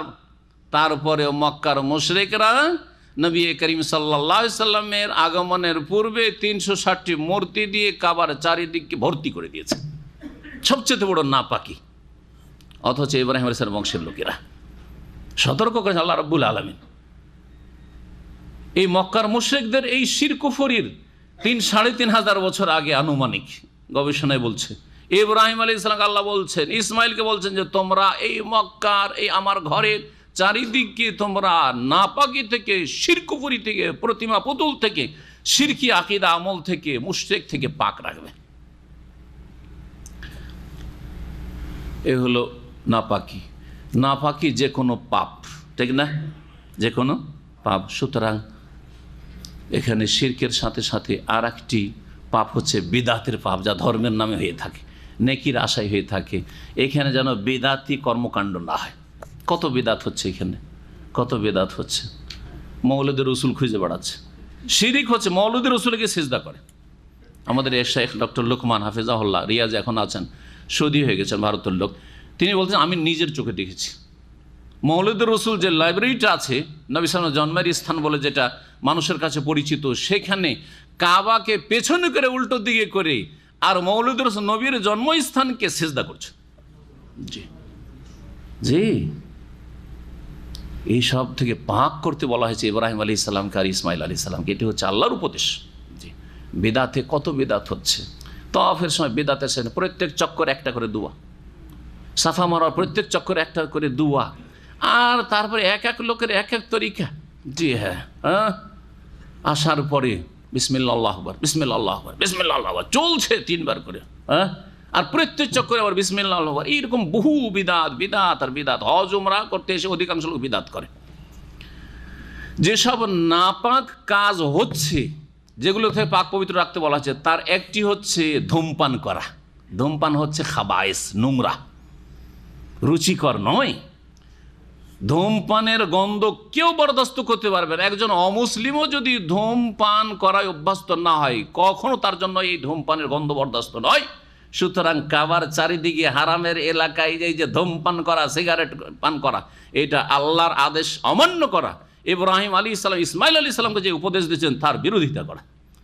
নাপাক করছেন এই এলাকাকে যারা ধূমপান করছেন, যারা সেলফি তুলছেন। আলহামদুলিল্লাহ, সেলফি তোলা নিষেধ করা হয়েছে এবং প্রত্যেকটি দেশের দূতাবাসে ফরমান জারি করা হয়েছে, পাঠিয়ে দেওয়া হয়েছে, লেটার পাঠিয়ে, আমার কাছে লেটারের কপি আছে ফরেন মিনিস্ট্রি থেকে, যে আর যেন মক্কা মদিনাকে খেলতামাশার জায়গা না বানানো হয়। সাফার উপরে সেলফি, মারওয়ায় সেলফি, আরে তওয়াফ করতে করতে সেলফি, মাকাম ইব্রাহিমের কাছে সেলফি, হ্যাঁ হিজর হাতিমে সেলফি, এ কী তামাশা শুরু করে দিয়েছে। মসজিদ নববীতে রাসূলুল্লাহ সাল্লাল্লাহু আলাইহি ওয়াসাল্লামের রওজায় সেলফি এ শুরু হয়েছে। আলহামদুলিল্লাহ, জাযাহুমুল্লাহ খায়র। সৌদি সরকারকে আল্লাহ যেন জাযায়ে খায়র দান করেন, যে এই সেলফি করার মতো হারাম নাজায়েজ কাজকে মক্কা মদিনায় নিষেধ করা হয়েছে। জি, নিষেধ করা হয়েছে, কঠোরভাবে নিষিদ্ধ। মোবাইল জব্দ হয়ে যাবে, কোনো কিছু কেউ যদি রেকর্ড করে, কিছু করে, সেটা কেড়ে নেওয়া হবে, আর তারপরে কেসও তার বিরুদ্ধে হইতে পারে, সে বন্দিও হইতে পারে। আশা করি এই খবর শুনেছেন আপনারা, অনেকে শুনেছেন না? আলহামদুলিল্লাহ। আল্লাহ বলছেন যে পাক পবিত্র, তাহলে সমস্ত নাপাকি থেকে কি করতে হবে? পাক রাখতে হবে। সেটা আভ্যন্তরীণ, যেটা দেখা যায় নাপাকি, অথবা দেখা যাচ্ছে নাপাকি, সমস্ত নাপাকি থেকে পাক রাখবে।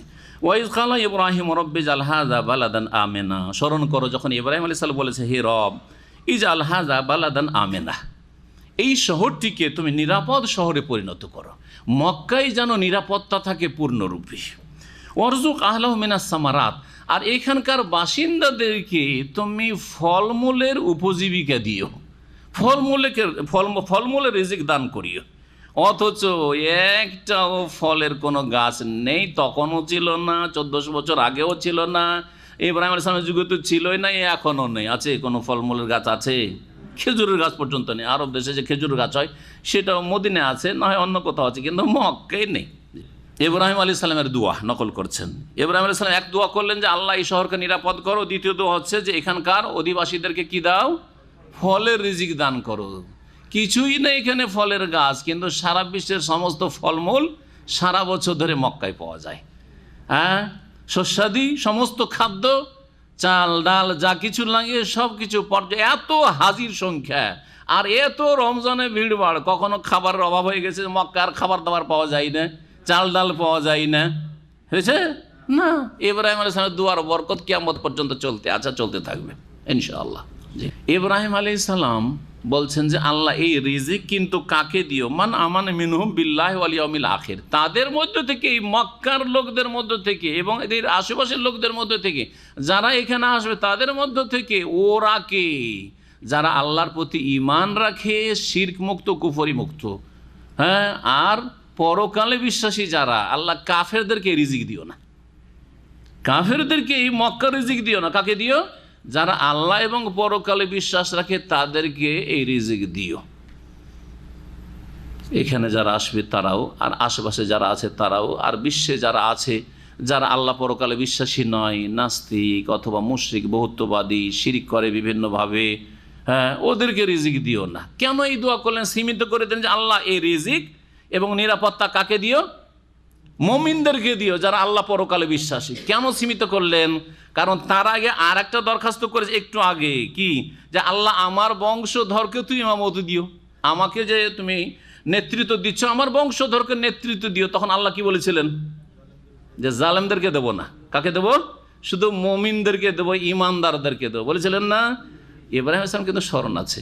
আবার রিজিকটাও যদি সবার জন্য চাই, আল্লাহ যদি না না না জালেমদেরকে দেবো না, সেজন্য আগে থেকে সতর্ক হয়ে একবার তম্বি সতর্ক করে দেওয়া আছে। আর আমি কাফেরদের জন্য আর মুশরিকদের জন্য, মুনাফিকদের জন্য রিজিক চাইবো না। ফলের রিজিক কার জন্য চাইবো?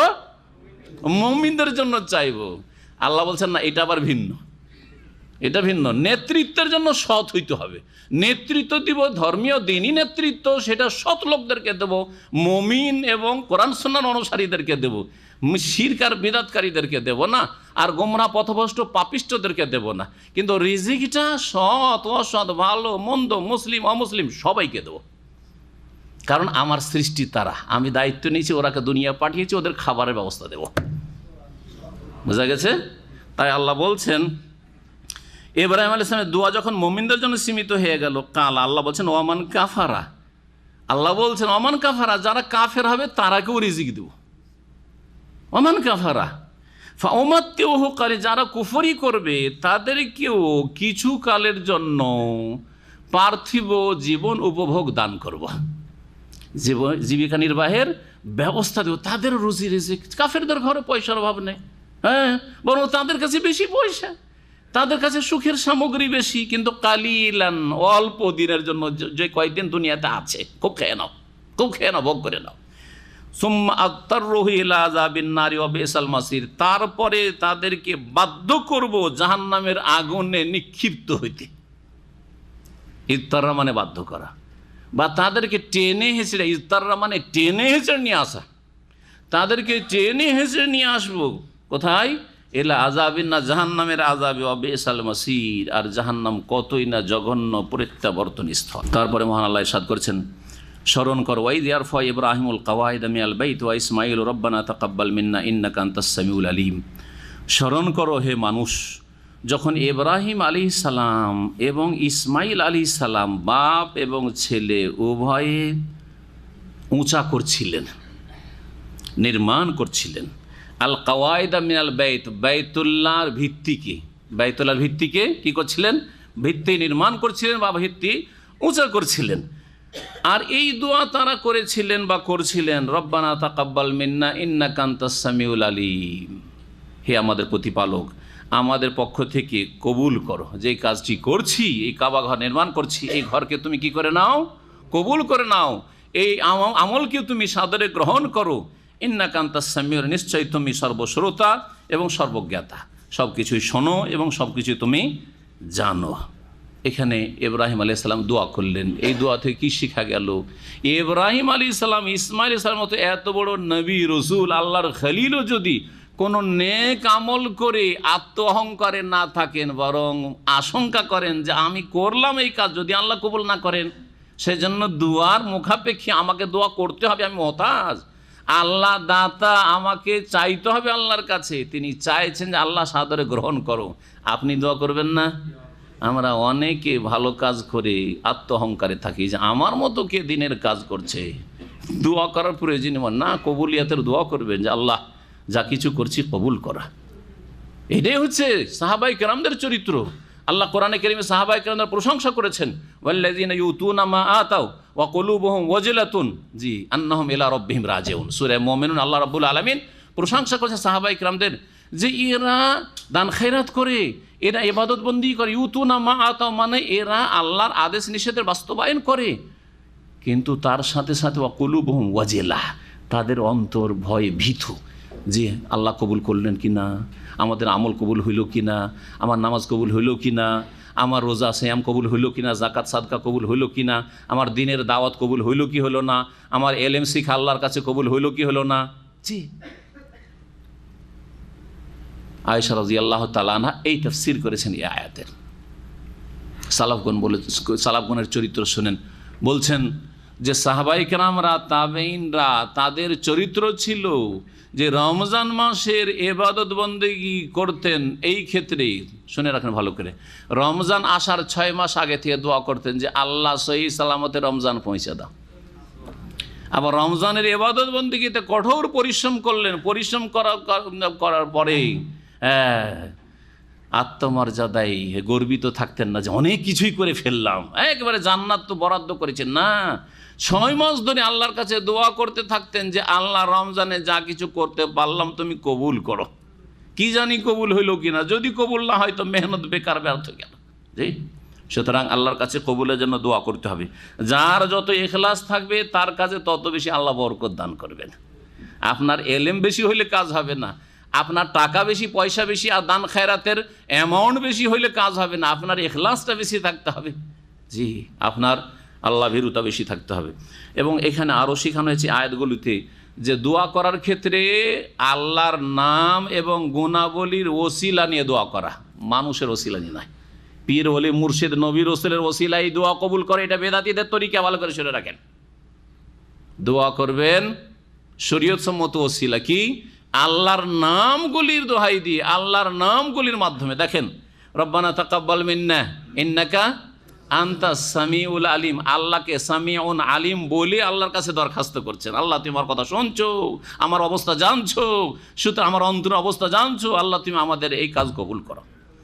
আগের আরও দুটি দোয়া রয়েছে, তাতেও দেখেন আল্লাহর সুন্দর সুন্দর নাম দিয়ে ওসিলা নেওয়া হয়েছে। শরীয়ত সম্মত ওসিলা কয়টি? 3টি। একটি হচ্ছে আল্লাহর নাম এবং গুণাবলী, এটার দলিল এখানে রয়েছে, কোরআনে কারিমে রয়েছে। আকীদা খুঁজে পাই না কোরআনে কারিমে। এক শ্রেণীর আজকালকার স্কলার আর বক্তা আছে, বিভিন্ন ভাষার, ইংলিশের আছে, বলছে কোরআনে আকীদা কোথায় আছে? এই যে আকীদা দেখো, যদি জ্ঞান না থাকে তো তোমার চোখ অন্ধ, তাই বলে কি কোরআনে নেই বলবে তুমি? তোমার জ্ঞান চক্ষু নেই, সেজন্য খুঁজে পাও না। এই যে আকীদা দেখো, যে ওসিলা আসমা সিফাত নিতে হবে, কোরআনে কারিমে আছে। তারপরে দেখেন দ্বিতীয় দোয়া, রব্বানা, হে আমাদের প্রতিপালক, ইব্রাহিম আলাইহিস সালাম বলছেন, ওয়াজে আল্লাহ মুসলিমাইন লাকা, আমাকে আর আমার ছেলেকে উভয়কে তোমার সামনে আত্মসমর্পণকারী বানিয়ে দাও, তোমার সামনে আত্মসমর্পণকারী মুসলিম বানিয়ে দাও। অমিন যুররিয়াতিনা উম্মাতাম মুসলিমাতাল লাক, আর আমার বংশধর থেকে তোমার সামনে এক দল, একটি জাতি আত্মসমর্পণকারী তুমি বানিয়ে দাও বা গ্রহণ করো। ও আরেনা মানাসিকানা, এবং আমাদেরকে ইবাদত বন্দেগীর নিয়ম কানুন দেখিয়ে দাও বা শিখিয়ে দাও। মানাসিকের 2টি অর্থ, একটি হচ্ছে যে কোনো ইবাদতকে নসক বলা হয়, আর আরেকটি হচ্ছে খাস অর্থ, বিশেষ অর্থ, সেটা হচ্ছে হজ উমরা সংক্রান্ত ইবাদত বন্দেগীগুলিকে হজ উমরার সাথে সংশ্লিষ্ট। ধরেন কুরবানি, এই জন্য কুরবানিকে কি বলা হয়? মানসাক, ওয়ালিকুল্লি উম্মাতিন জাআলনা মানসাকান, আল্লাহ বলেছেন। কুরবানির বিধিবিধানকে আল্লাহ মানসাক বলেছেন।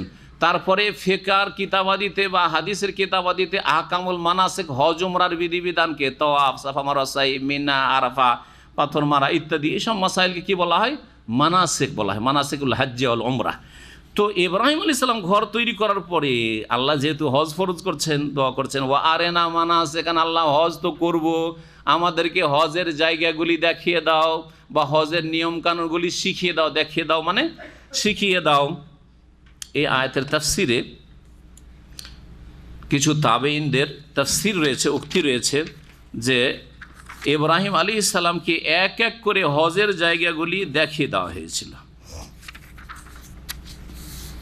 ও আরেনা মানাসিকানার তাফসির করতে গিয়ে বলছেন প্রখ্যাত তাবি মুজাহিদ বলছেন যে ইব্রাহিম আলাইহিস সালাম কালা, ইব্রাহিম বলে ও আরেনা মানাসিকানা ফাআতাহু জিবরাইল, আল্লাহর কাছে যখন দোয়া করলেন যে আল্লাহ আমাদের মানাসিক হজ উমরার জায়গাগুলি দেখিয়ে দাও, তখন জিবরাইল আলাইহিস সালাম নেমে আসলেন। ফাআতা বিহিল বাইত, প্রথম বাইতুল্লাহ তিনি আসলেন, কাবা ঘর দেখাইলেন।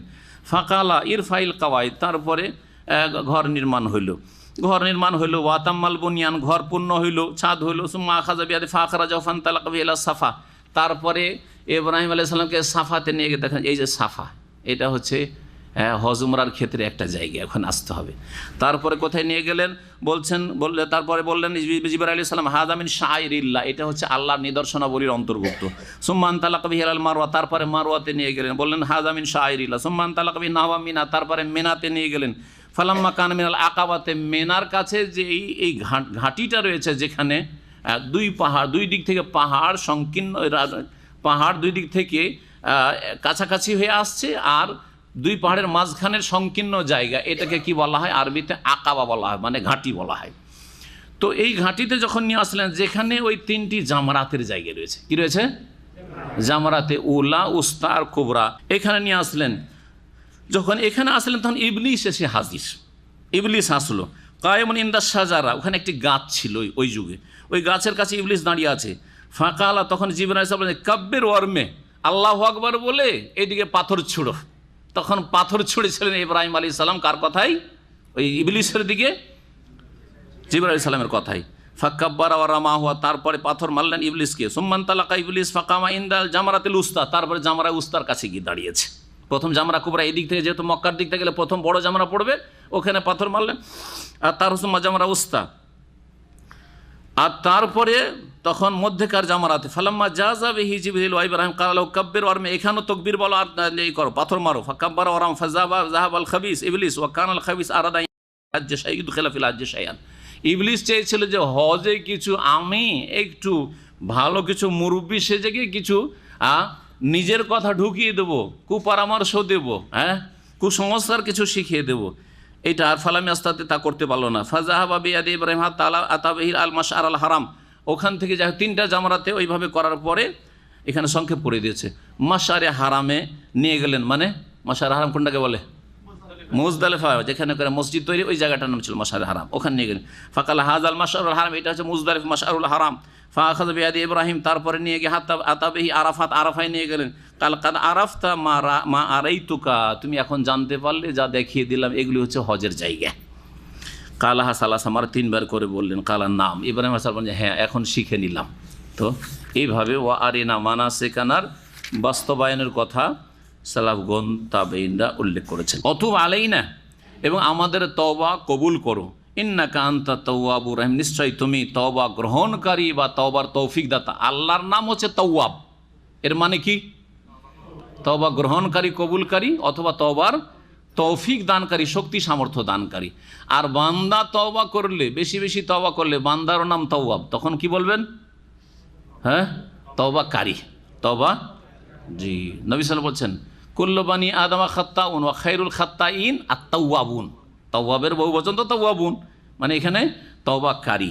জি, আল্লাহর একটি নাম হচ্ছে তাওয়াব, একটি হচ্ছে রাহিম। এখানে দেখেন তাওয়াব আর রাহিমের নামের ওসিলায় দোয়া করলেন। তারপরে দোয়াতে দেখেন রব্বানা, হে আমাদের রব, ওয়াবআস ফীহিম রাসূলা, আল্লাহ এদেরকে বিনা রসুলে ছেড়ে দিয়ে না, মক্কার লোককে মক্কায় একটা রসুল পাঠাও।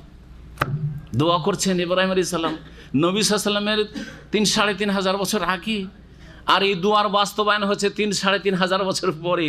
সেজন্য আপনি দোয়া করে তাড়াহুড়া করবেন না। আমরা দোয়া করে তাড়াহুড়া করি না? আল্লাহ ভালো করে দাও, 2-3 দিন করলেন, ভালো না হইলে মন খারাপ, দেখ কোনো দোয়াতে কাজ হয় না, বাদ দাও। এখন কোথায় চলো? আল্লাহ কবুল করলেন, এখন মাজারে চলো। মাজার বড় শক্তি রাখে।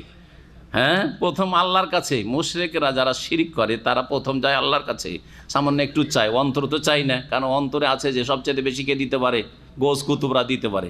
যখন যত মুসিবত বাড়তে থাকে, বিপদ বাড়তে থাকে, তত বেশি গায়রুল্লাহ আর আশ্রয় নেয়। তা গৌস কুতুবের আশ্রয় নেয়, যার ফলে এদেরকে আল্লাহ অসহায় দুনিয়া তো ছেড়ে দেয়, আর এদেরকে আখিরাতে আল্লাহ অসহায় ছেড়ে দেবেন। বলছেন ইব্রাহিম আলাইহিস সালাম দোয়াতে, ওয়াবআস ফীহিম রাসূলান, হে রব তাদের মাঝে একজন রাসূল প্রেরণ করো, তাদের মধ্য থেকে, ওদের মধ্যে বাইরে থেকে কেউ না, ওই বংশ থেকেই। আর ওখান থেকে ইয়াতলু আলাইহিম আয়াতিকা, তাদেরকে পড়ে শোনাবে তোমার আয়াত সমূহ। ওয়া ইউআল্লিমুহুমুল কিতাব ওয়াল হিকমা, এবং তাদেরকে আল কিতাব কোরআনের শিক্ষা দেবে, আর হেকমা সুন্নাহ হাদিসের শিক্ষা দেবে। যেখানে কিতাবের সাথে হিকমা কোরআনে বর্ণিত হয়েছে বা উল্লিখিত হয়েছে, সেখানে হিকমার মানে হচ্ছে সুন্নাহ হাদিস, কারণ দুটো জিনিসকে আঁকড়ে ধরতে বলেছেন নবী করিম সাল্লাল্লাহু আলাইহি ওয়াসাল্লাম। ওয়া ইউযাক্কিহিম, এবং তাদেরকে পাক পবিত্র করো, তাদেরকে পাক পবিত্র করো। পাক পবিত্র করবে, হ্যাঁ, ওয়া ইউযাক্কিহিম ওয়া ইউআল্লিমুহুল কিতাব ওয়াল হিকমাত ওয়া ইউযাক্কিহিম, এবং তাদেরকে পাক পবিত্র করবেন কে? ওই নবী, ওই রসুল এসে পাক পবিত্র করলেন নবী করিম সাল্লাল্লাহু আলাইহি ওয়াসাল্লাম। কি থেকে? সবচেয়ে বড় নাপাকি শিরিক থেকে, বেদাত কুসংস্কার থেকে। হজের ক্ষেত্রে, উমরার ক্ষেত্রে, তওয়াফের ক্ষেত্রে এত কুসংস্কার ঢুকেছিল যে নারী পুরুষ বাইরে থেকে এসে উলঙ্গ হয়ে মক্কার লোকেরা কেউ পুত পবিত্র মনে করতো, ওদের কাছে কাপড় ধার চাইতো, যে আমরা তো এই কাপড়ে অনেক পাপ করেছি, আর বাইরের কাপড়ে এইসব কাপড় দিয়ে কাজ চলবে না। মক্কার লোকের কাপড় ধার চাইতো, কাপড় যদি পেলো ধার করে, আর যদি না পেত তখন কি করতো জানেন? উলঙ্গ হয়ে নারী পুরুষ তওয়াফ করতো।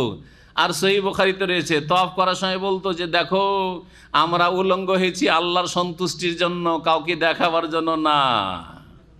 আলিয়াউমা ইয়াবদু বাদুহু আও কুল্লুহু ফামা ওমা বাদা মিনহু ফালা ওহিল্লহু, তাদের কবিতা এগুলো, তাদের কবিতা সহিহ বুখারীতে রয়েছে। আজকে শরীরের সব অংশই খুলে যাবে, কখনো কখনো একটু ছোট্ট কাপড় পেলে তো লজ্জা স্থানখান ঢেকে নিল, আর যদি ওইটাও না পায় ওই জন্য বলছে আলিয়াম্মা ইয়াবদু বাযুহু আও কুল্লুহু, আজকে লজ্জা স্থান পুরোটাই খুলে যাবে অথবা কিছুটা খুলবে, উন্মুক্ত হবে। অমা বাদা মিনহু ফালা ওহিল্লহু, যদি খুলেও যায় উলঙ্গ নগ্নও যদি তওয়াফ করি, এটা কারো জন্য হালাল করছি না, তোমরা দেখিও না, কিন্তু কথা বোঝা গেছে, তোমরা নাজায়েজ উপভোগ করিও না, এটা আল্লাহর সন্তুষ্টির জন্য করেছি। আউযুবিল্লাহ, ইব্রাহিম আলাইহিস সালাম নাপাক কি থেকে পাক করতে বলেছেন, আর এরা নগ্ন হয়ে নাপাক করেছে এই হারামকে। ওয়ায়ুযাক্কিহিম, তাদেরকে পবিত্র করবে কুসংস্কার থেকে, শিরক থেকে, বিদআত থেকে, পাপাচার থেকে, সমস্ত রকমের পাপ হইতে থাকতো।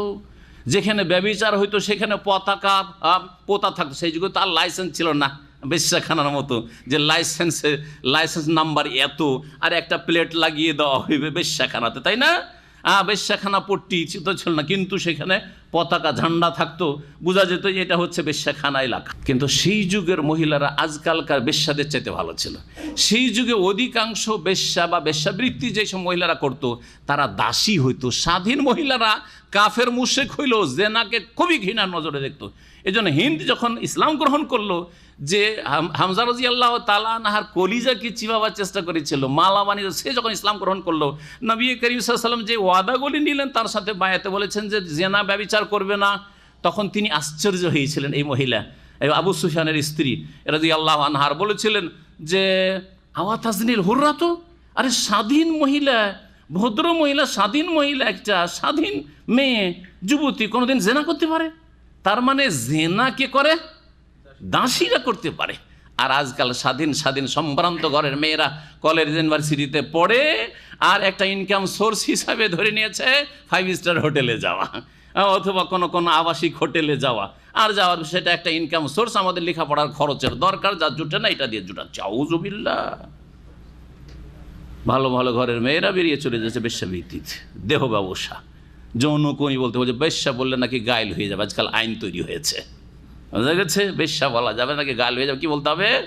যৌনকর্মী, ভদ্র ভাষা বলতে হবে, যতই নোংরামি তারা করুক না কেন। জি, সমস্ত রকমের নাপাকি থেকে কি করবে নবী এই রসুল পাক পবিত্র করে মানুষকে। ইন্নাকা আনতাল আজিজুল হাকিম, নিশ্চয় তুমি মহাপরাক্রান্ত বিজ্ঞানময়। এখানে ওসিলা আল আজিজ আল হাকিমের, তাইলে 6টি আল্লাহর নাম আসলো এই 3টি দোয়াতে, আসলো না? আসলো না? এগুলো হচ্ছে আল্লাহর আসমা হোসনা দিয়ে ওসিলা। আর কিসের ওসিলা নিতে হবে? হ্যাঁ, নেক, নিজের ঈমান এবং নেক আমলে। রব্বানা ইন্নানা আমান্না ফাগফির লানা যুনুবানা ওয়া কিনা আযাবান নার, সূরা আলে ইমরান রয়েছে, বহু আয়াত রয়েছে ঈমান এবং নেক আমলকে ওসিলা বানানো, হাদিসও রয়েছে। জি, নিজের নিজের নেক 2 রাকাত নামাজ পড়ে আল্লাহকে বলেন, দোয়া করেন। সাদকা খেরাত করেন, আল্লাহ দান খেরাত করলাম, বালা মুসিবত দূর করে দাও। জি, এরকম। রোজা রাখেন, আল্লাহ রোজা রাখলাম, আল্লাহ বিপদ আপদ দূর করে দাও। জি, এর ওসিলে। আর কি? জীবিত ব্যক্তি, জীবিত নেক মানুষের কাছে দোয়া চাওয়া। জীবিত, মৃত ব্যক্তির কাছে, কবরের কাছে গিয়ে দোয়া করে চাইবেন না, ইয়া রাসূলুল্লাহ আমার জন্য দোয়া করে দেন। হ্যাঁ খাজা বাবা আমার জন্য একটু দোয়া করে, আমার একটু সুদৃষ্টি রাখিয়েন, আপনার ফয়েজ বরকতগুলো দিয়েন। এগুলো হচ্ছে শিরক কুফরি কথা।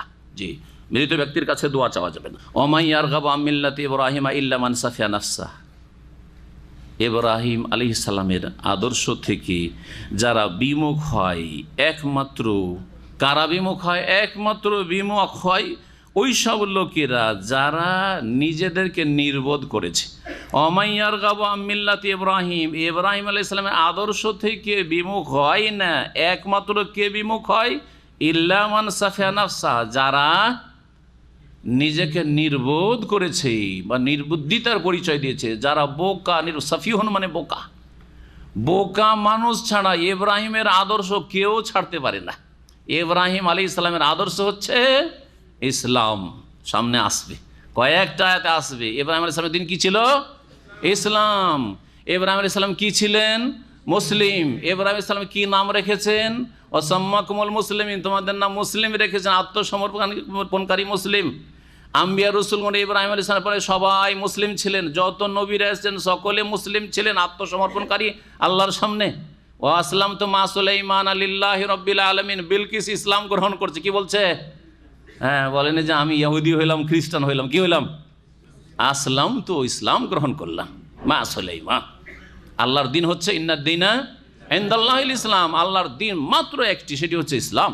জি, সেই ইসলামকে আল্লাহ পূর্ণ করেছেন শেষ নবী মুহাম্মদ রাসূলুল্লাহ সাল্লাল্লাহু আলাইহি ওয়াসাল্লামের মাধ্যমে। কিন্তু সমস্ত নবীরা ইসলাম নিয়ে এসেছেন, আত্মসমর্পণের দিন নিয়ে এসেছেন।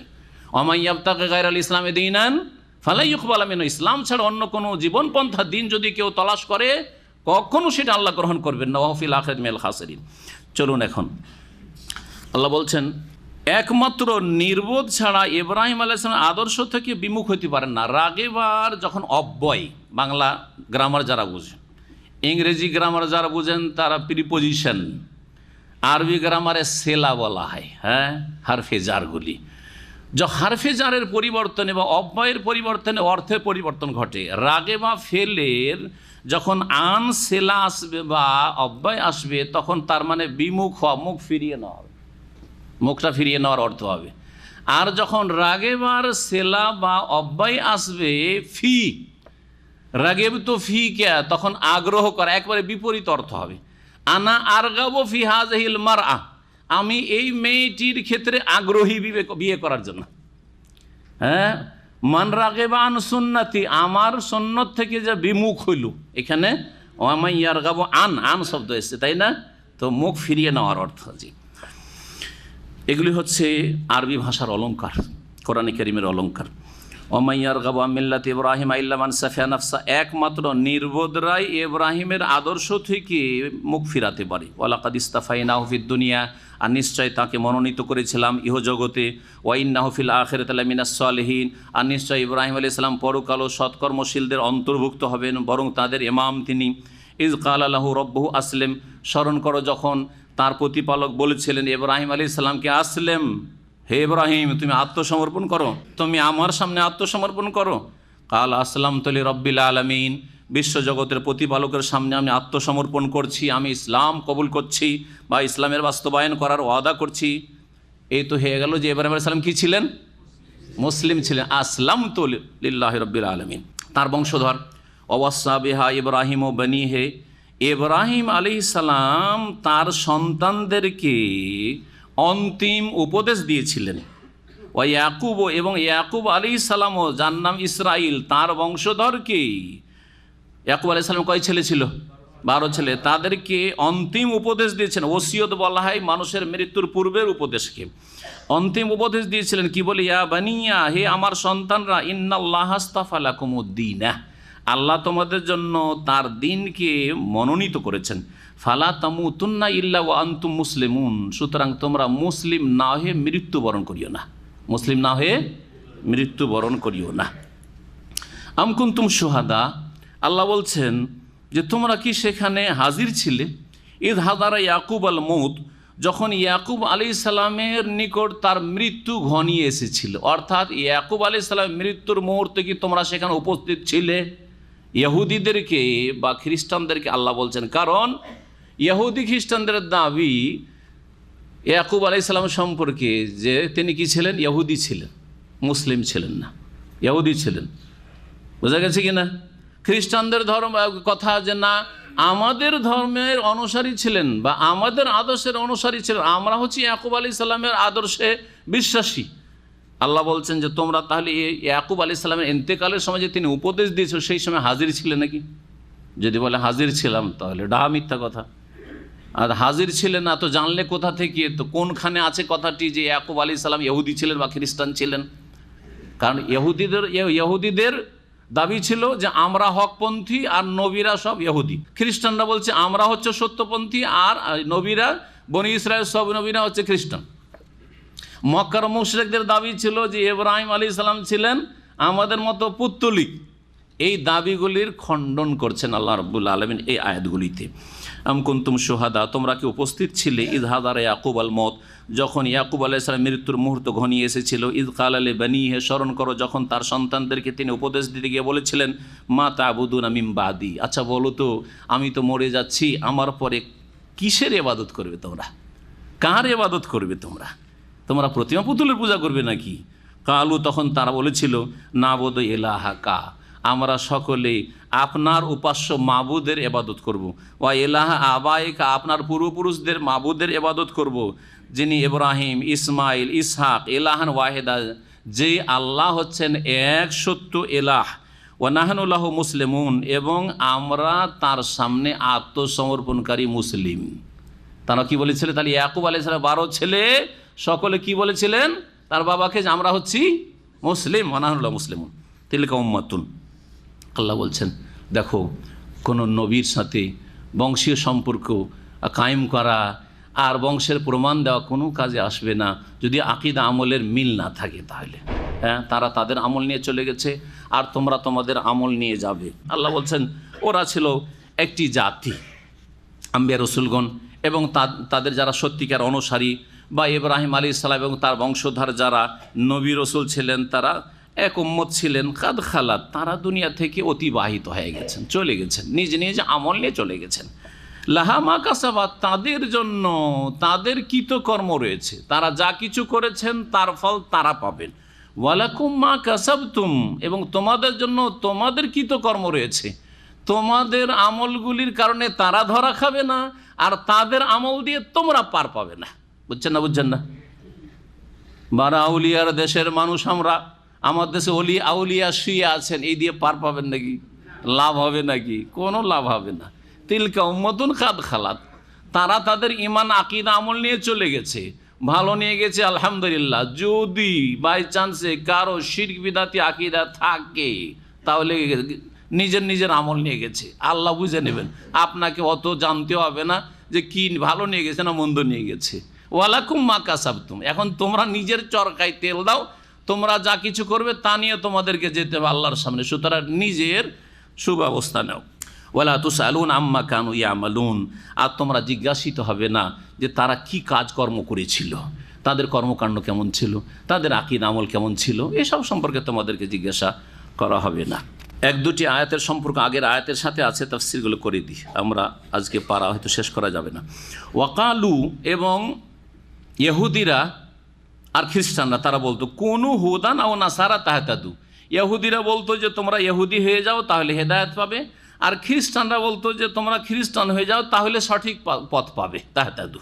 সবাই দাবি করতো কুল্লু হিজবিন বিমা লাদাইহিম ফারিহুন, সবাই নিজের মতাদর্শ নিয়ে আনন্দিত ছিল যে আমরাই ঠিক পথে আছি, তোমরা এই পথে এসো। আজকাল মুসলিম সমাজের 73 ফিরকার অবস্থা ওই রকমই। হ্যাঁ, মিলাদিরা বলছে মিলাদ করো তাহলে তোমরা হেদায়েতের রাস্তা পাবে। কিয়ামি যারা দাঁড়িয়ে মিলাদ করে বলছেন না না ওরা গুমরা, ওই যে বসে বসে মিলাদ করছে ওরা গুমরা, দাঁড়িয়ে মিলাদ করো তাহলে হেদায়েত পাবে। বোঝা গেছে? হ্যাঁ, অথচ নবী করিম সাল্লাল্লাহু আলাইহি সাল্লামের যুগ থেকে শুরু করে প্রায় 400 বছর পর্যন্ত এই মিলাদের অস্তিত্বই ছিল না। আবু হানিফা, শাফি, মালিক, আহমদ, 4 ইমামের কোন ইমামের আপনারা মুকাল্লিদ, ইমামরা স্বপ্নেও দেখেন নিজের নবীর মিলাদ চালু হবে, কারণ তাদের যুগে এইসব মিলাদের কোনো অস্তিত্বই ছিল না, সাহাবীদের যুগও থাকলো না, তাবেঈন যুগের যুগ, তারপরও গায়ের জোরে করবেন, সংখ্যা বেশি সেই জন্য, হ্যাঁ, আর সেটাকে ধর্মের রং দেবেন। তারা বলেছিল যে ইহুদি হয়ে যাও, খ্রিস্টান হয়ে যাও তাহলে হেদায়েত পাবে। কুল, হে নবী এদেরকে বলে দাও, বল মিল্লাতা ইব্রাহিম হানিফা, বরং ইহুদি খ্রিস্টান হলে হেদায়েত পাওয়া যাবে না, বরং ইব্রাহিম আলাইহিস সালামের আদর্শের অনুসারী হও একনিষ্ঠ হয়ে শিরক মুক্ত হয়ে ইব্রাহিম আলাইহিস সালামের আদর্শের অনুসারী হওয়া। আর ইব্রাহিম আলাইহিস সালামের আদর্শ কি ছিল? ইসলাম। যেই ইসলামের পূর্ণতা দানের জন্য শেষ নবী মুহাম্মদ রাসূলুল্লাহ সাল্লাল্লাহু আলাইহি সাল্লামকে আল্লাহ পাঠিয়েছেন। নবী করিম সাল্লাল্লাহু আলাইহি সাল্লামের একটি উক্তি রয়েছে এই মর্মে, তিনি বলছেন যে আনা দাওয়াত ইব্রাহিম ওয়া বাশারাত ঈসা ওয়া রুয়া উম্মি, আমি হচ্ছি ইব্রাহিম আলাইহিস সালামের দুয়ার বরকত। ইব্রাহিম সালাম কি দোয়া করেছিলেন? ওয়াবাস ফিহিম রাসূল, আল্লাহ মক্কা নগরীতে আমার বংশ ধরে একটা রসুল পাঠাইও। ইব্রাহিম আলাইহিস সালামের দোয়ার বাস্তবায়ন হলো না? জি। ঈসা আলাইহিস সালাম সুসংবাদ দিয়েছিলেন, ওয়ামুবাশশিরাম বিরাসূলিন ইয়াতি মিন বাদি ইসমুহু আহমদ, আমার পরে এক রসুল আসবেন তার নাম হবে আহমদ, তার সুসংবাদ দিচ্ছি। বলছেন রাসূলুল্লাহ আমি হচ্ছি ঈসা আলাইহিস সালামের সুসংবাদ ভবিষ্যৎবাণীর বাস্তবায়ন। রুয়া উম্মি, আমার মা স্বপ্নে দেখেছিলেন আমি যখন পেটে এসেছিলাম, গর্ভধারণ করেছিলাম আমার আম্মা, যে তার পেট থেকে একটা নূর বেরিয়ে গেল যাতে শাম দেশের রাজ দরবার আলোকিত হয়ে গেল, তার বাস্তবায়ন আমি সেই শেষ রাসূল। তোমরা তাহলে কি হয়ে যাও? ইহুদি হলেও হেদায়েত পাবে না, খ্রিস্টান হলেও হেদায়েত পাবে না। কুল বাল মিল্লাতা ইব্রাহিম হানিফা, বরং ইব্রাহিম আলাইহিস সালামের আদর্শের অনুসারী হয়ে যাও, যিনি একনিষ্ঠ ছিলেন বা তোমরা একনিষ্ঠ হয়ে। ওমা কানা মিনাল মুশরিকিন, আর তিনি মুশরিক ছিলেন না এই মক্কার মুশরিকরা। তাহলে তিন জাতির খণ্ডন হয়ে গেল, তিনটি ভ্রান্ত জাতি। ইহুদিও ছিলেন না ইব্রাহিম আলাইহিস সালাম, খ্রিস্টানও ছিলেন না ইব্রাহিম আলাইহিস সালাম, আর মক্কার মুশরিকদের মতো পুত্তলিকও ছিলেন না, দুর্গায় বিশ্বাস ছিলেন না, বরং দুর্গা আর এইসব প্রতিমা পুতুল ভেঙেছিলেন, আর ভাঙার কারণে তাকে আগুনে নিক্ষেপ করা, এইটাও আল্লাহর পরীক্ষা। তার পরীক্ষার মধ্যে এটাও একটা পরীক্ষা, নমরুদের আগুনে নিক্ষেপ করা। ওমা কানা মিনাল মুশরিকিন, তিনি মুশরিক ছিলেন না। এখানে আজকের তাফসির ছেড়ে দিচ্ছি, আর তারপরে ইনশাআল্লাহ তাআলা বাকি তাফসির আগামী সপ্তাহগুলিতে পুরা করার চেষ্টা করব। আল্লাহ যেন আমাদেরকে সহি সালামত দিন শিখার তৌফিক দান করেন এবং দিনের প্রতি আমলের তৌফিক দান করেন, কোরআনের সঠিক জ্ঞান দান করেন। আর যদি ভুল ভ্রান্তি হয়ে যায় অনিচ্ছাকৃত, তো আল্লাহ যেন আমাদেরকে মাফ করে দেন। ওয়া সাল্লাল্লাহু ওয়া সাল্লাম আলা নবিয়িনা মুহাম্মদ ওয়া আলা আলিহি ওয়া সাহবিহি।